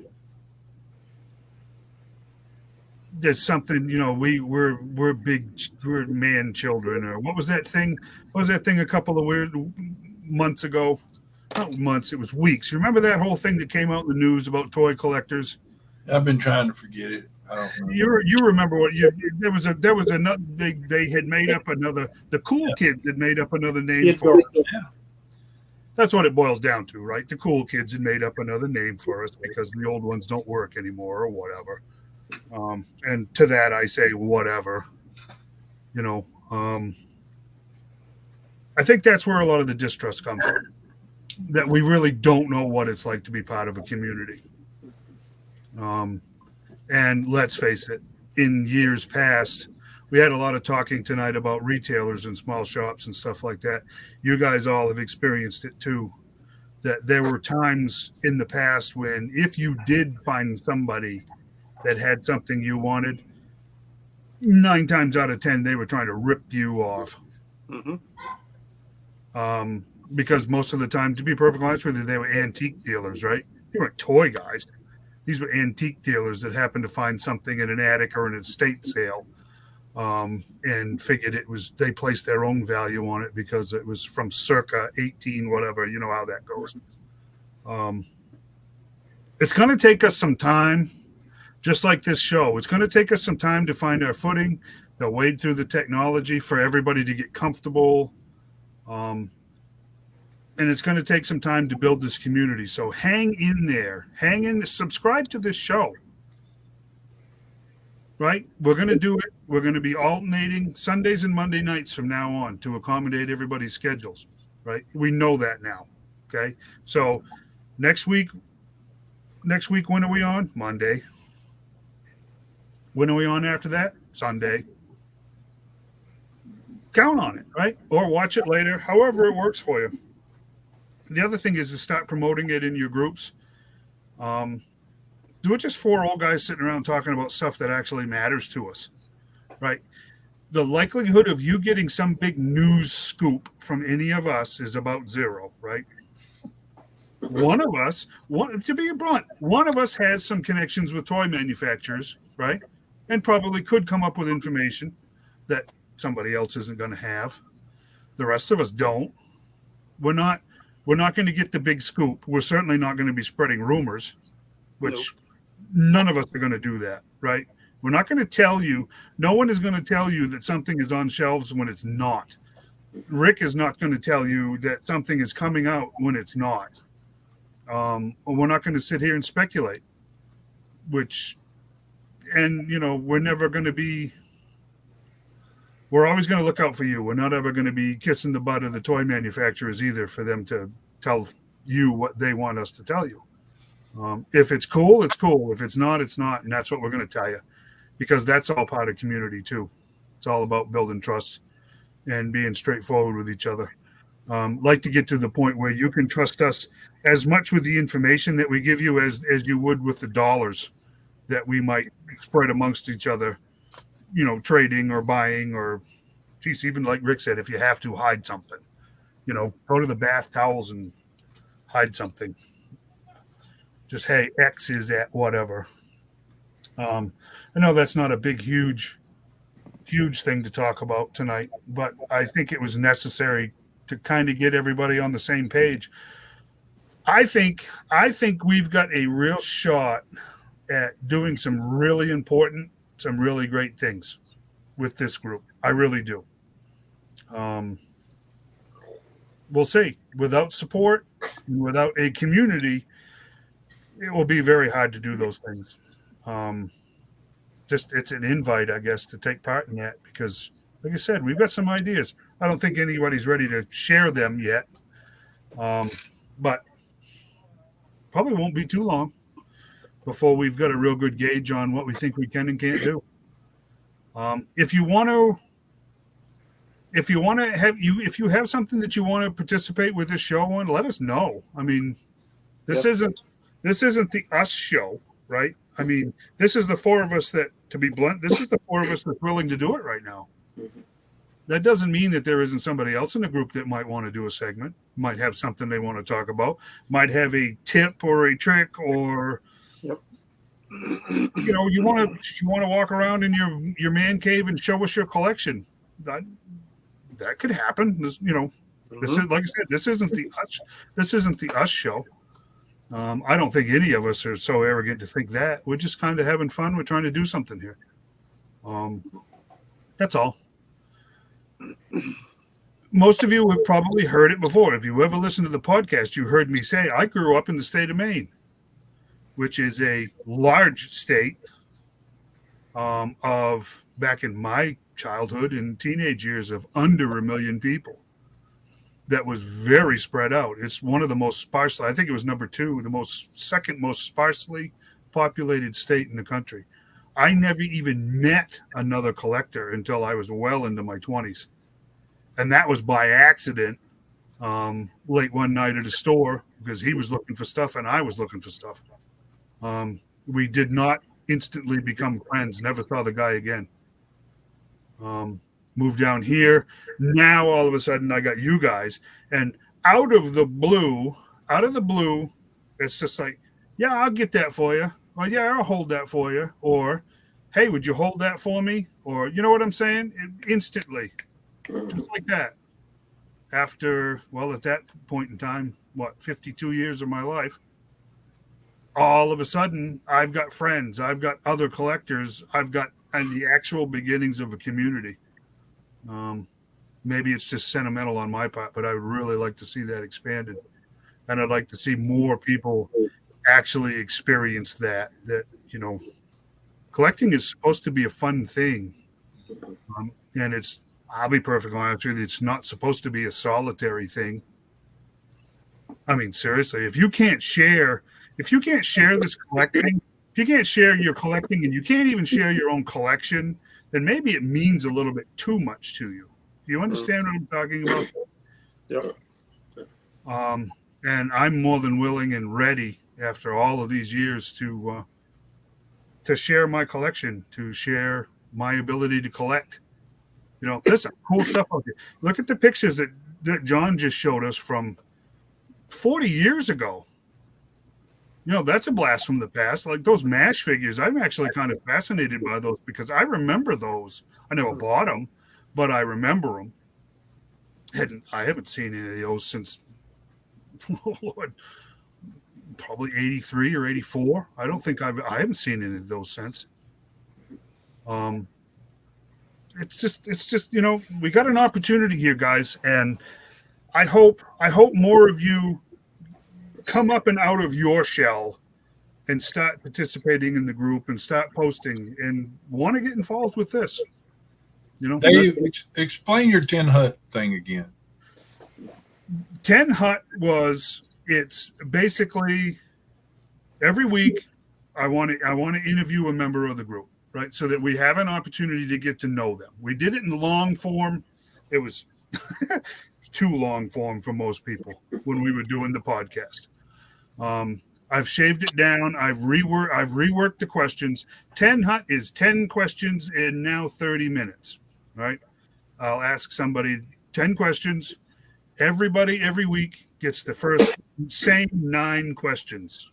The 10th question will be based on something that pops up or something interesting or something personal that comes up in answering the first 9. So that's what 10 hut is. I thought it was cool. I thought it was, definitely Joe centric, and I think it works. I think it will work better now that it will be cutting it back to 30 minutes. That 10 minutes. That's 3 minutes an answer, right? That's pretty good. Yeah. So that's 10 hut in a nutshell, is to get to know somebody. We're all grown-ups here. We're all probably pretty good judges of character. If you can listen to somebody answer questions over a half an hour, you'll know that's a good person or not. You'll know if that's a genuine person or not. You'll know if that's somebody you want to deal with or that you don't. I'm not saying nobody's dumb enough to say that everybody in this group is somebody you're going to want to deal with, because that's not true. But I bet we're over 90%. I think that's probably a safe bet if and when we can get people to come up and out of their shells. So, you know what? Watch it, support it, get involved with it. Let's go. Let's actually build a community. Yeah. That's my rant for the week. That's just kind of where that was what's been heavy on me all week. And like I said, this spring, silly little spring, we can all be a spring, in a much bigger machine and make it work. And it can be something new, and it can be something very, very valuable. So that's what I've got for the week. And I hope everybody takes that to heart. So we shall see. It'll definitely be pretty cool when we get some famous to semi-famous guests and all that kind of stuff. And you know, and I think the Tin Hut thing's pretty solid. It's a good idea, same kind of thing and stuff. So, and as we discussed already, there's people in the pipe and our pipeline, photographers and stuff. I've got a few that I've not shared with y'all because I'm not sure it works out and everything like that. Trying to work out and everything. And then one of them I think I can probably convince, but would have to have a conversation about whether we would actually want this individual on the show or not. I think it would get attention and people would watch, but you kind of go, you know, but so it's like, yeah, I think we're.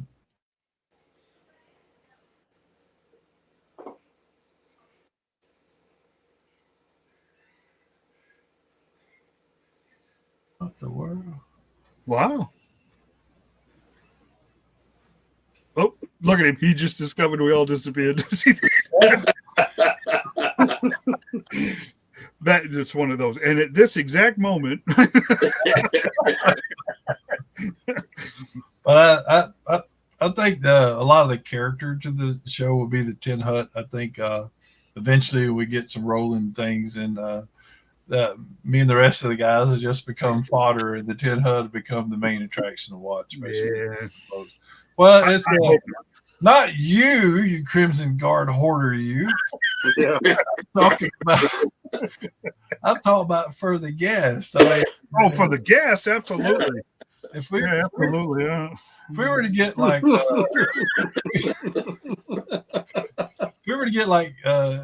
Jared from the Sir Dork thing, people would tune into that because Jared's an awesome guy and they'd be interested in his answers to that. And yeah. So yeah, I mean, I am trying, and I think we might actually be successful. I think I will actually be at Pensacon at the end of next month, end of February, and Larry Hama is there. I've never met the man. I never had the opportunity to.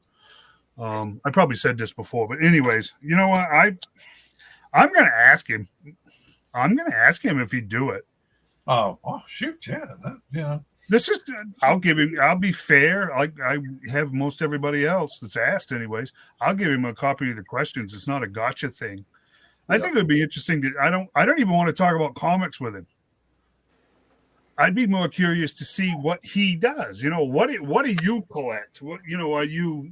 Right. What team are you on? The 10 questions, right? Why not? I think that would work universally for everybody. And you know what? It might be kind of refreshing for those guys not to be asked the same old stuff over and over and over. It must drive some of them crazy. You know, how many times can you talk about issue 121? Right? I mean, think of it. I mean, I'm going to ask him, hey, well, it's not going to hurt. All he can say is no. Exactly right. Yep, that's right. Well, fortunately, it's something he can do from the comfort of his own home. Right. And it's going to take 30 minutes. Yeah. We're not going to embarrass you. You're going to be talking to a small bunch of collectors that will actually appreciate, again, the community thing. You're getting to know somebody instead of just the same old stuff, because. And because I'm figuring out how to do this, you can do the cam with him and record it, and then we can just play the video later. It doesn't have to be during the live stream, Right. So. I'm going to ask I know there's a couple of the guys in the other groups that say that Ron Rudat, the guy that did all of the artwork for the original cards and boxes, is a super nice guy, and he does a lot of interviews and stuff. I don't know. John, you probably have met him with all your travels. I think somebody like that would be cool to talk to. Mm-hmm. Not in the same old way that they're used to dealing with people, but hey, who are you? What do you do? What do you like? What was, if they want to give the same answers, that's entirely up to them. But, give them a different set of questions. It might, like I said, might be refreshing for them. Lenny, I hate to say this. I wouldn't bother talking to Emily. But the Hasbro crew, if I could give those 10 questions to Lenny, I'd love to be able to do that. And I'd guarantee you he's the kind of guy that would actually like to do it. Because he's got to get sick of getting beat over the head over every little thing that the company that he works for does. He's a spokesperson and he's a designer. He's not the head of Hasbro. He doesn't really have that much say. It's a lot more interesting the guy than those 3 individuals that did the Indiana Jones thing. I didn't see that one. God, they're scripted, reading prompters. I'm going, oh my God. I was like, I can't even stay awake and watch this. That's too bad. They were revealing a boring product. You got 3 men in suits. That's exciting. They got 3 men that bad? 3 men in suits? Yeah. 3 men in suits.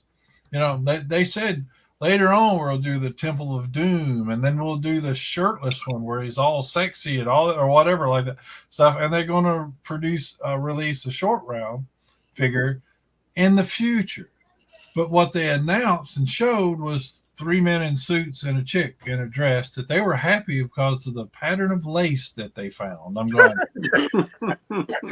yeah, for them or the figure. I'm not quite sure. Yeah, I'm going. And you can see the guys just standing there going, reading the prompter. I'm like, y'all have to become the Joe Biden of toy announcers. Like, just no. At least leading them, they at least have some charismatic kind of attachment to it. Those guys, you could have had CGI do it and no one cared. Yeah. I doubt any of them were even around during the first 3 Indiana Jones movies. Yeah. That's probably true. They need older guys like us if they want to sell toys. I think that's the problem with a lot of these. Is these people they don't really have an attachment with the real stuff, the movies and the cartoons and all that kind of. And I kind of picked up on that when the guys for Classified comes out, and the guy goes, "Well, I've always seen the Vipers as being Corvus elite troopers." I'm like, okay, you've never watched G.I. Joe. You've never read the file cards. No. People start. That's the bottom of the stack. That's not the elite troopers. They're like their Navy SEALs. I'm like, what world are you living in? They have Navy SEAls. I call it eels. Yeah. Right. But it's like you can tell these people don't know what they're selling. They have a brand. And in modern world, it's like, well, we're going to take a name, we're going to take a brand, we're going to say this that has a whole bunch of followers, and we're going to do what we want to with it and stuff. And it's like, and with any brand, you have people who love it, and then you actually have people who hate it. Yep. Right. What's the easier thing to do? To entice the people who already love that brand to watch, or try to get the people who hate it? Right. Or try to convince a whole new generation of people that you need to like this show. I'm like, no, I don't. Yeah, exactly. And quit putting politics in it or anything like that. And just just don't worry about all that and make something that entertains people. We go to movies, we watch TV shows, we want to forget reality for a little bit. Mm-hmm. And be a part of, there's always been politics and stuff and everything. I mean, always. I love Star Trek. I am a card carrying Trekkie. And there were always politics in it, but it wasn't over the top to the point.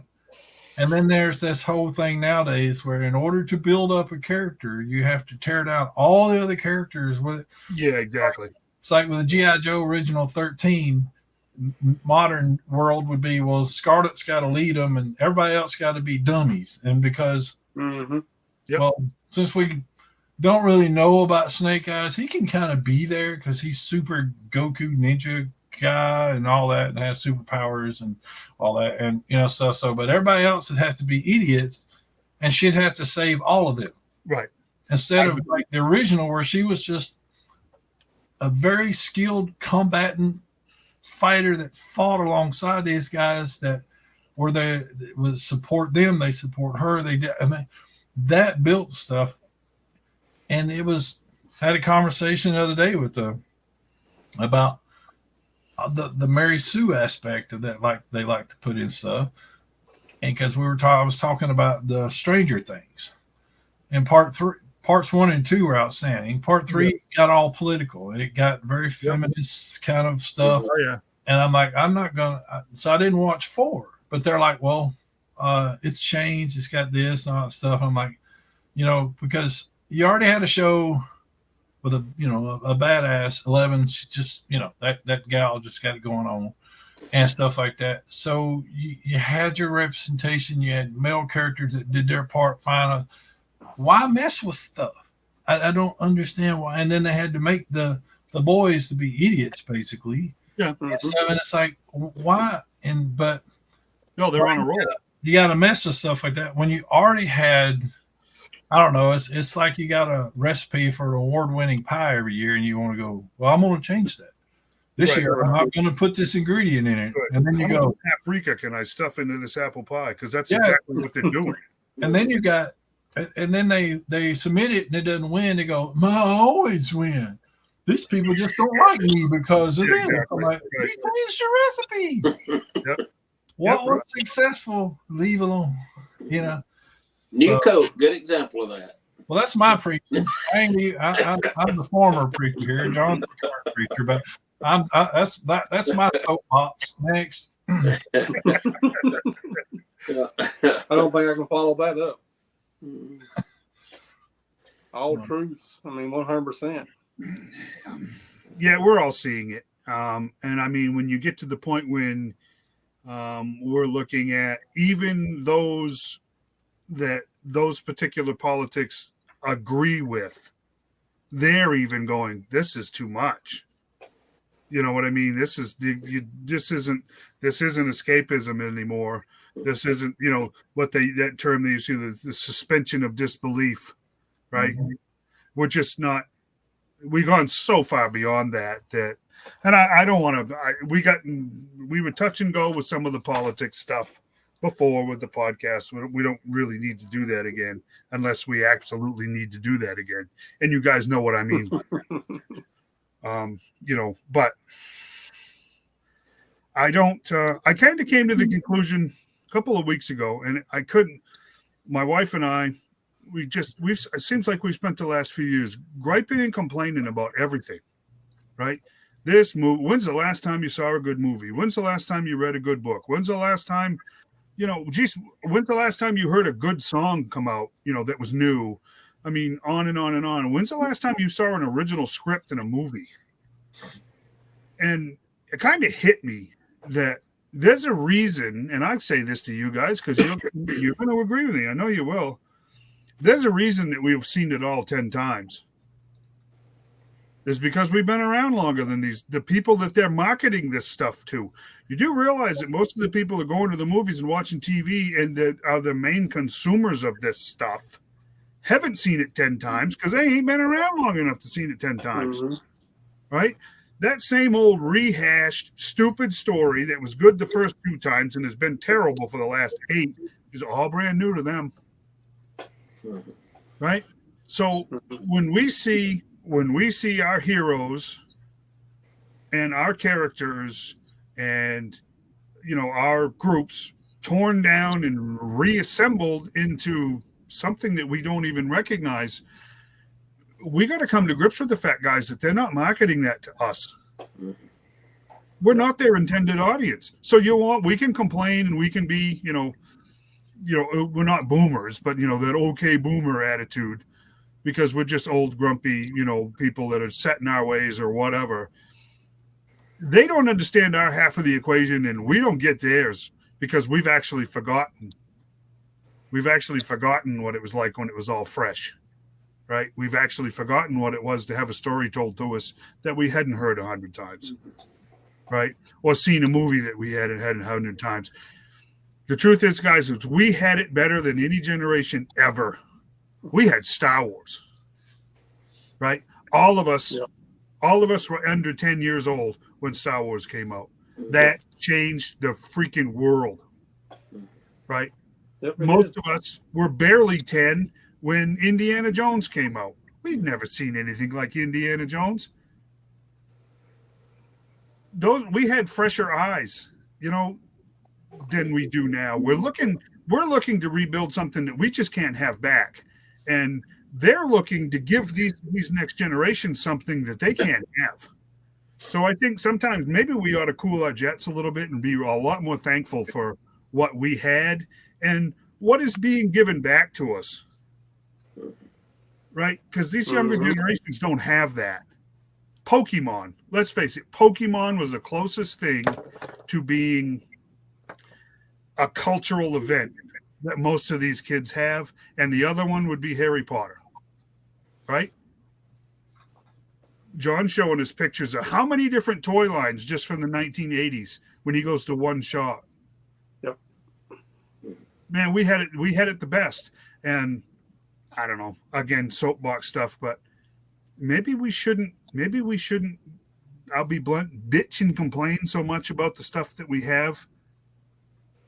We got an opportunity to relive something that most generations never had to live in the first place. I wear my grumpy old man badge with pride, though. I do with most. I do with most stuff.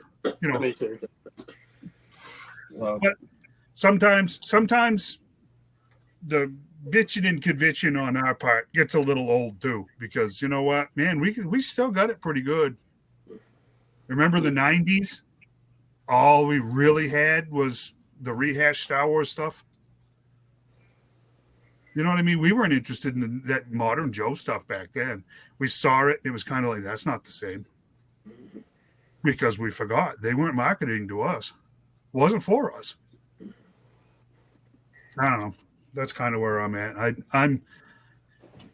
I will tell you, this Defiant right there, this thing has become the bane of my existence, and it's also become a much larger blessing than I would have ever guessed it could be, because I had to make the decision to paint those doors. I had to paint those gantry doors just because they were so brittle, and I had repaired them so many times that if they were going to be usable for anything and even be able to be remounted on the hinges, they had to be strengthened.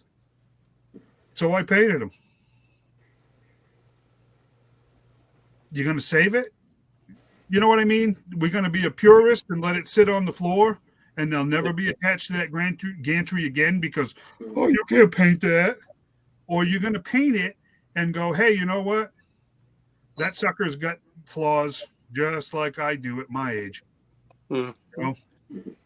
I'm extremely blessed to have a Defiant. How's that? Yep. Even if the doors have been painted. Because I grew up in a time where things like the Defiant were awesome. That's just where I'm at. So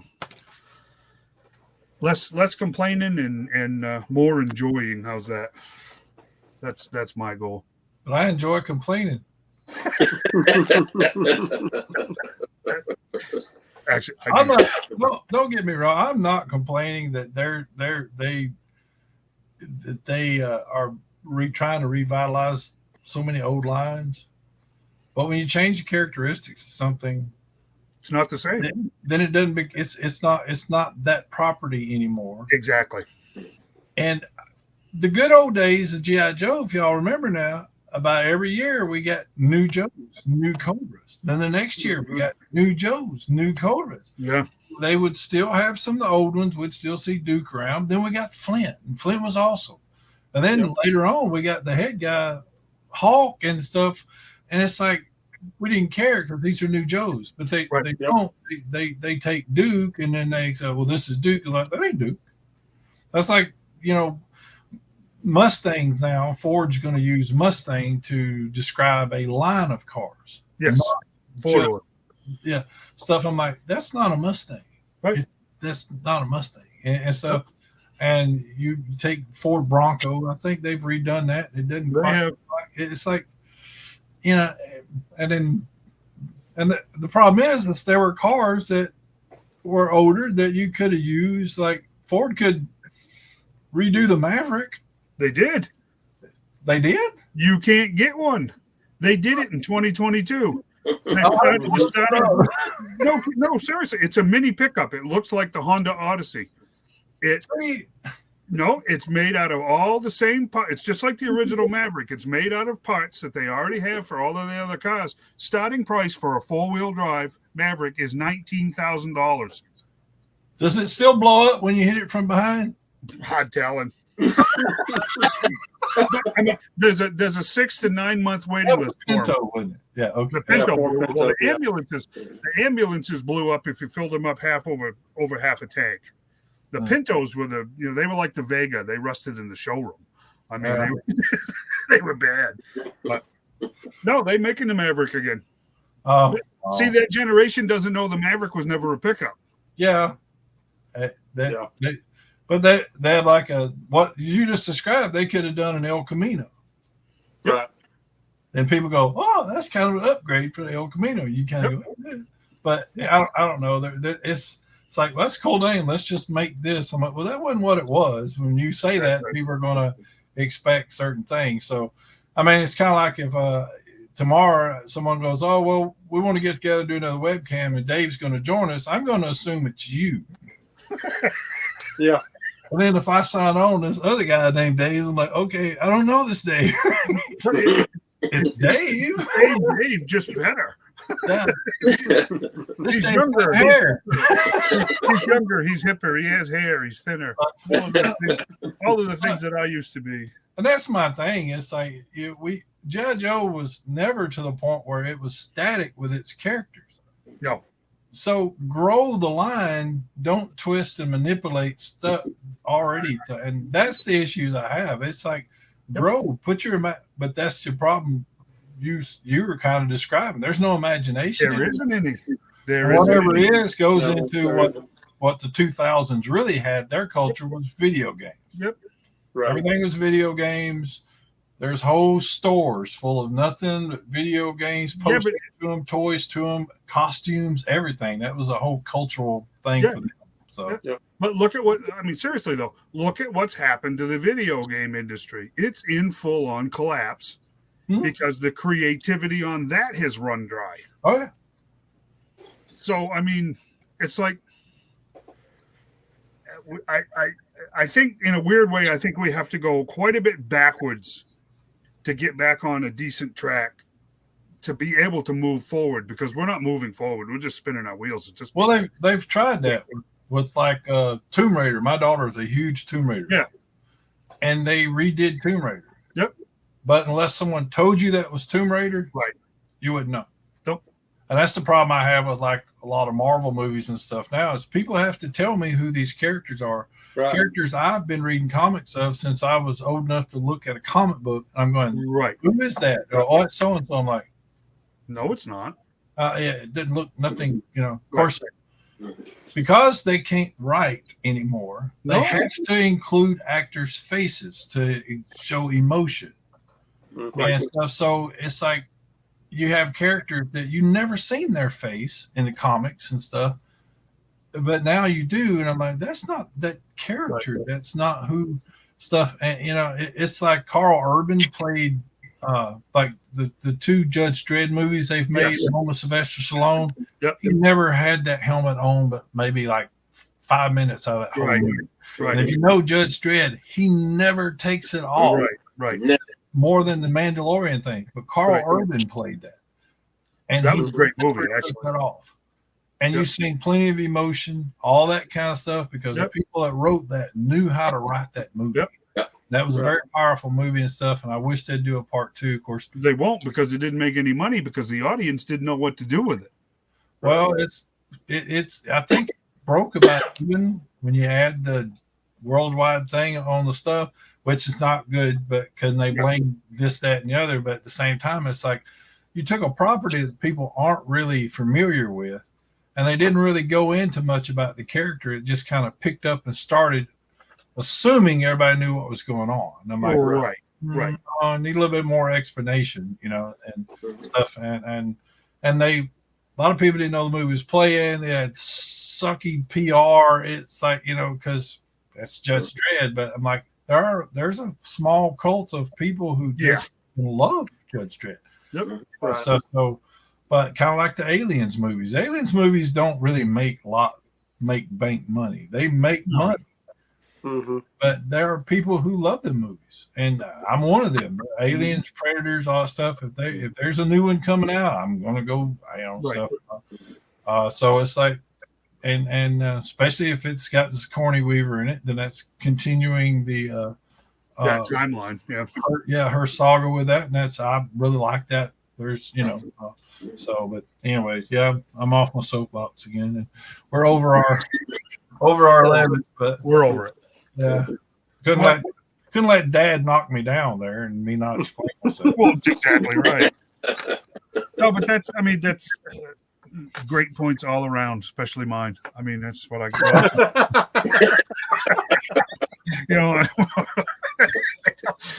All right, we got to go. Another fantastic episode in the can, as they used to say, right? Yep. Thanks much. Subscribe. There's a little button down there that says subscribe. Do that. Yeah, please. Yep. We got an opportunity here. Let's keep chugging along. Thanks. What's the rest of YouTube goods? Like, share, comment, subscribe. Something There like you go. Right. We got a lot of comments tonight, so that was cool. Yeah, and we suck at reading them and posting them, so we'll work on that, folks. Yeah, whoever posted that the Crimson Bats were back up on Hasbro Pulse, not anymore. They're not. So, because they don't have enough Crimson Troopers. Thank you very much. I appreciate that. All right, guys. Y'all have a great week. Hey, Bye. awesome. Good night, guys. Good night, guys.